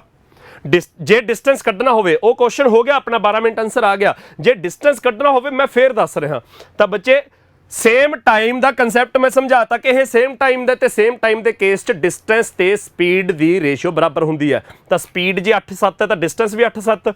ਤਾਂ ਡਿਸਟੈਂਸ 8:7 ਮਤਲਬ ਕਾਂਸਟੇਬਲ ਦਾ ਡਿਸਟੈਂਸ ਇੱਥੋਂ 8, ਥੀਫ ਦਾ ਡਿਸਟੈਂਸ ਇੱਥੋਂ 7। ਡਿਫਰੈਂਸ ਕਿੰਨਾ 200 ਮੀਟਰ ਦਾ। ਰੇਸ਼ੀਓ 'ਚ ਕਿੰਨਾ ਡਿਫਰੈਂਸ ਹੈ 1 ਯੂਨਿਟ। 1 ਯੂਨਿਟ ਦੀ ਵੈਲਿਊ ਜੇ 200 ਮੀਟਰ ਹੈ, 1 ਯੂਨਿਟ ਦੀ ਵੈਲਿਊ ਜੇ 200 ਮੀਟਰ ਹੈ ਤਾਂ 8 ਯੂਨਿਟ ਦੀ value 1600 metre. Thief 1600 metre, sorry constable 1600 metre ਭੱਜੂਗਾ, ਥੀਫ 1400 ਮੀਟਰ, 200 ਘੱਟ ਵੈਸੇ ਵੀ ਹੋਣਾ ਸੀਗਾ। ਤਾਂ ਬੱਚੇ ਜੇ ਡਿਸਟੈਂਸ ਕੱਢਣਾ ਹੁੰਦਾ ਤਾਂ ਆ ਵੀ ਸਾਡਾ ਆਨਸਰ ਆ ਜਾਂਦਾ, ਡਿਸਟੈਂਸ ਰੇਸ਼ੀਓ ਦੇ ਨਾਲ ਹੀ ਕੱਢਿਆ ਜਾਂਦਾ। ਜੇ ਟਾਈਮ ਕੱਢਣਾ ਤਾਂ ਡਿਸਟੈਂਸ ਅਪੋਨ ਸਪੀਡ ਲਾ ਦਾਂਗੇ ਤੇ ਸਪੀਡ ਰਿਲੇਟਿਵ ਲਵਾਂਗੇ। ਇਹ ਧਿਆਨ 'ਚ ਰੱਖਣਾ ਬੱਚੇ। ਪੁਲਿਸਮੈਨ ਥੀਫ ਦੇ ਜਿਹੜੇ ਮਰਜ਼ੀ ਕੁਐਸਚਨ ਬਣ ਜਾਣ, ਆ ਨੇ ਦੋ ਤਰ੍ਹਾਂ ਦੇ ਕੁਐਸਚਨ। ਅਗਲਾ ਕੁਐਸਚਨ ਦੇਖੋ ਬੱਚੇ, ਅਗਲਾ ਕੁਐਸਚਨ ਹੈ a policeman goes after thief who has 100 metre start. ਉਹ ਕਹਿੰਦੇ ਇੱਕ ਪੁਲਿਸ ਵਾਲਾ ਥੀਫ ਦੇ ਚੋਰ ਦੇ ਪਿੱਛੇ ਭੱਜ ਰਿਹਾ ਜਿਹੜਾ ਕਿ 100 ਮੀਟਰ ਅੱਗੇ ਹੈਗਾ, ਹੂ ਹੈਜ਼ 100 ਮੀਟਰ ਸਟਾਰਟ ਵਾਲਾ 100 ਮੀਟਰ ਅੱਗੇ ਭੱਜ ਰਿਹਾ ਹੈ। If the policeman runs a kilometre in 8 minutes. ਇਹਦੇ ਵਿੱਚ ਬਹੁਤ ਇੰਟਰਸਟਿੰਗ ਤਰੀਕੇ ਨਾਲ ਦਿੱਤੀ ਹੋਈ ਹੈ ਸਪੀਡ, ਕਿ ਪੁਲਿਸ ਵਾਲੇ ਦੀ ਸਪੀਡ ਨਹੀਂ ਦਿੱਤੀ ਕਿ ਉਹ ਇੰਨੀ ਸਪੀਡ ਤੇ ਭੱਜ ਰਿਹਾ ਹੈ। ਉਹ ਕਹਿੰਦੇ ਜੇ ਪੁਲਿਸ ਵਾਲਾ 1 ਕਿਲੋਮੀਟਰ 8 ਮਿੰਟਾਂ 'ਚ ਕਵਰ ਕਰਦਾ, while the thief runs a kilometre in 10 minutes, ਤੇ ਚੋਰ ਕਿਲੋਮੀਟਰ ਨੂੰ 10 ਮਿੰਟਾਂ 'ਚ ਕਵਰ ਕਰਦਾ। Then find the distance covered by the thief before he is overpowered. ਆ ਪੁਲਿਸ ਵਾਲਾ ਖੜਾ, ਆ ਥੀਫ ਖੜਾ। ਥੀਫ ਨੂੰ 100 ਮੀਟਰ ਦਾ ਸਟਾਰਟ ਮਿਲਿਆ ਤਾਂ ਇਹਨਾਂ ਦੇ ਵਿੱਚ 100 ਮੀਟਰ ਦਾ ਡਿਸਟੈਂਸ ਹੈ ਤੇ ਇੱਧਰ ਨੂੰ ਭੱਜ ਰਹੇ ਨੇ। ਮੰਨ ਲਓ ਇੱਥੇ ਜਾ ਕੇ ਥੀਫ ਫੜਿਆ ਗਿਆ, ਮੰਨ ਲਓ ਇੱਥੇ ਜਾ ਕੇ ਥੀਫ ਫੜਿਆ ਗਿਆ। ਤਾਂ ਬੱਚੇ ਇਸ ਕੁਐਸਚਨ 'ਚ ਸਾਨੂੰ ਸਪੀਡਸ ਬਹੁਤ ਇੰਟਰਸਟਿੰਗ ਤਰੀਕੇ ਨਾਲ ਦਿੱਤੀਆਂ ਹੋਈਆਂ ਨੇ। ਐਗਜ਼ਾਮੀਨਰ ਕਹਿੰਦਾ ਪੁਲਿਸ ਵਾਲਾ ਜਿਹੜਾ ਉਹ 1 ਕਿਲੋਮੀਟਰ ਨੂੰ 8 ਮਿੰਟਾਂ 'ਚ ਕਵਰ ਕਰਦਾ ਤੇ ਜਿਹੜਾ ਥੀਫ ਆ ਉਹ 1 ਕਿਲੋਮੀਟਰ ਨੂੰ 10 ਮਿੰਟਾਂ 'ਚ ਕਵਰ ਕਰਦਾ। ਇਹ ਦਿੱਤਾ ਹੋਇਆ ਬੱਚੇ ਸਾਨੂੰ। ਤਾਂ ਉਹ ਕਹਿੰਦੇ find the distance covered by the thief before he is overpowered. ਤਾਂ ਬੱਚੇ ਧਿਆਨ ਨਾਲ ਦੇਖੋ, ਸਪੀਡ ਕੀ ਹੈ 1 ਕਿਲੋਮੀਟਰ 8 ਮਿੰਟਾਂ 'ਚ, ਸਪੀਡ ਕੀ ਹੈ 1 ਕਿਲੋਮੀਟਰ 10 ਮਿੰਟਾਂ 'ਚ। ਤਾਂ ਇਹਨਾਂ ਦੀ ਸਪੀਡ ਦੀ ਰੇਸ਼ੀਓ ਕੀ ਆ ਜੂ 1 kilometre by 8 ratio 1 kilometre by 10 ਤਾਂ ਕਿਲੋਮੀਟਰ ਕੱਟਿਆ 10 ਇੱਧਰ 8 ਉੱਧਰ ਤਾਂ 10:8 ਯਾਨੀ ਕਿ 5:4। ਤਾਂ ਇਸ ਕੁਐਸਚਨ ਦੇ ਵਿੱਚ ਜਿਹੜੇ ਤਰੀਕੇ ਨਾਲ ਤੁਹਾਨੂੰ ਦੱਸੀ ਹੈ ਉਹਨਾਂ ਦੀ ਸਪੀਡ, ਤਾਂ ਸਪੀਡ ਦੀ ਰੇਸ਼ੋ ਆ ਗਈ 5:4।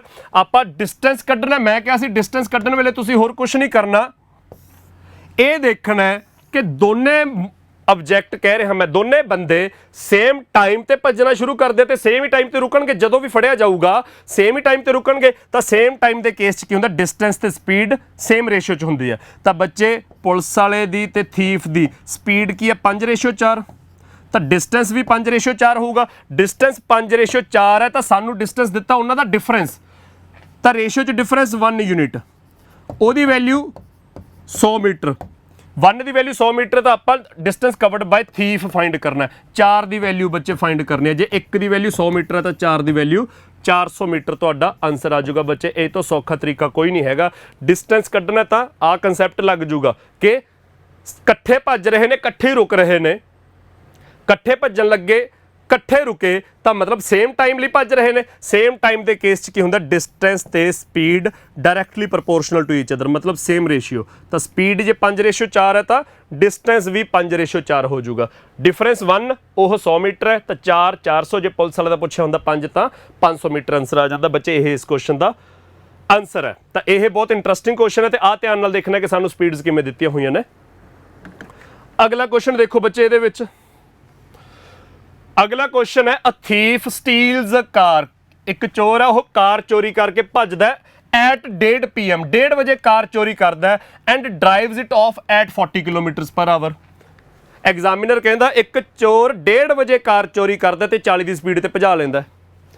ਦ theft is discovered at 2 PM, ਜਿਹੜਾ ਗੱਡੀ ਦਾ ਮਾਲਕ ਹੈ ਉਹਨੂੰ 2 ਵਜੇ ਚੋਰੀ ਦਾ ਪਤਾ ਲੱਗਦਾ and the owner sets of in another car at 50 kilometres ਪਰ ਆਵਰ। 1:30 ਵਜੇ ਕਾਰ ਚੋਰੀ ਹੁੰਦੀ ਆ, ਚੋਰ ਕਾਰ ਨੂੰ ਲੈ ਕੇ 1:30 ਵਜੇ ਭੱਜ ਲੈਂਦਾ 40 ਦੀ ਸਪੀਡ ਤੇ। ਅੱਧੇ ਘੰਟੇ ਬਾਅਦ ਮਾਲਕ ਨੂੰ ਪਤਾ ਲੱਗਦਾ, ਤਾਂ ਅੱਧੇ ਘੰਟੇ 'ਚ ਭਾਈ ਸਾਹਿਬ ਕਿੱਥੇ ਪਹੁੰਚ ਗਏ, 40 ਦੀ ਸਪੀਡ ਤੇ ਅੱਧੇ ਘੰਟੇ 'ਚ ਉਹ 20 ਕਿਲੋਮੀਟਰ ਅੱਗੇ ਪਹੁੰਚ ਗਿਆ। ਇਹ ਪਤਾ ਹੋਣਾ ਚਾਹੀਦਾ, ਜੇ ਇਹ ਪਤਾ ਹੈ ਤਾਂ ਕੁਐਸਚਨ ਹੋ ਗਿਆ।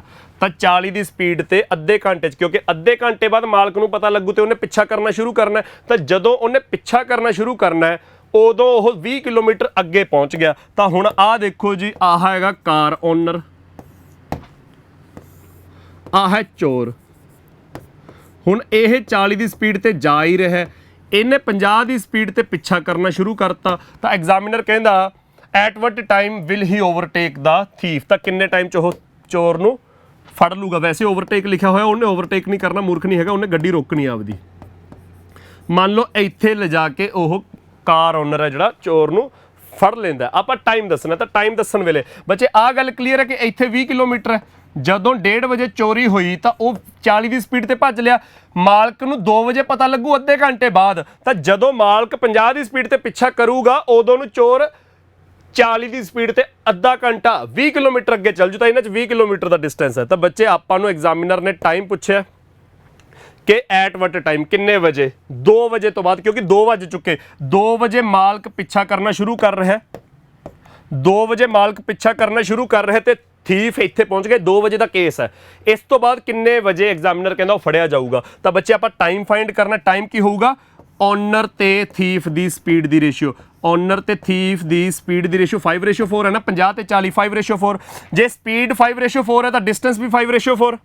ਡਿਸਟੈਂਸ 5:4 ਤਾਂ ਕਿੰਨਾ ਡਿਫਰੈਂਸ ਹੈ, 1 ਯੂਨਿਟ। ਤੇ ਉਹ 1 ਯੂਨਿਟ ਦੀ ਵੈਲਿਊ 20 ਕਿਲੋਮੀਟਰ।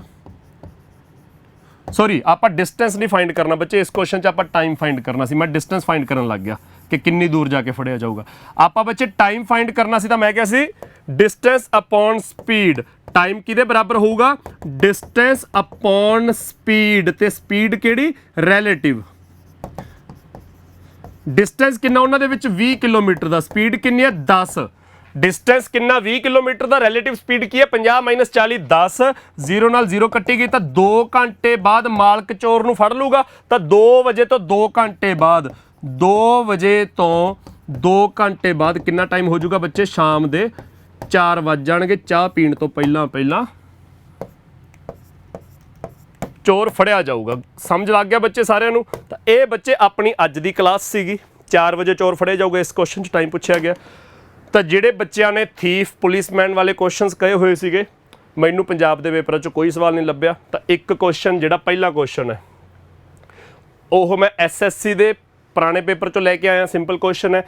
ਫਿਰ ਦੋ ਕੁਐਸਚਨ ਮੈਂ ਦੱਸੇ, ਵੈਸੇ ਇਸੇ ਕੁਐਸਚਨ 'ਚ ਮੈਂ ਦੱਸਤਾ ਕਿ ਜੇ ਟਾਈਮ ਕੱਢਣਾ ਐ, ਜੇ ਡਿਸਟੈਂਸ ਕੱਢਣਾ ਹੋਇਆ ਐ। ਇਸ ਕੁਐਸਚਨ 'ਚ ਟਾਈਮ ਪੁੱਛਿਆ ਸੀ ਤਾਂ ਆਨਸਰ ਕਰਤਾ, ਪਰ ਡਿਸਟੈਂਸ ਵੀ ਐ ਕੱਢਿਆ ਜਾ ਸਕਦਾ।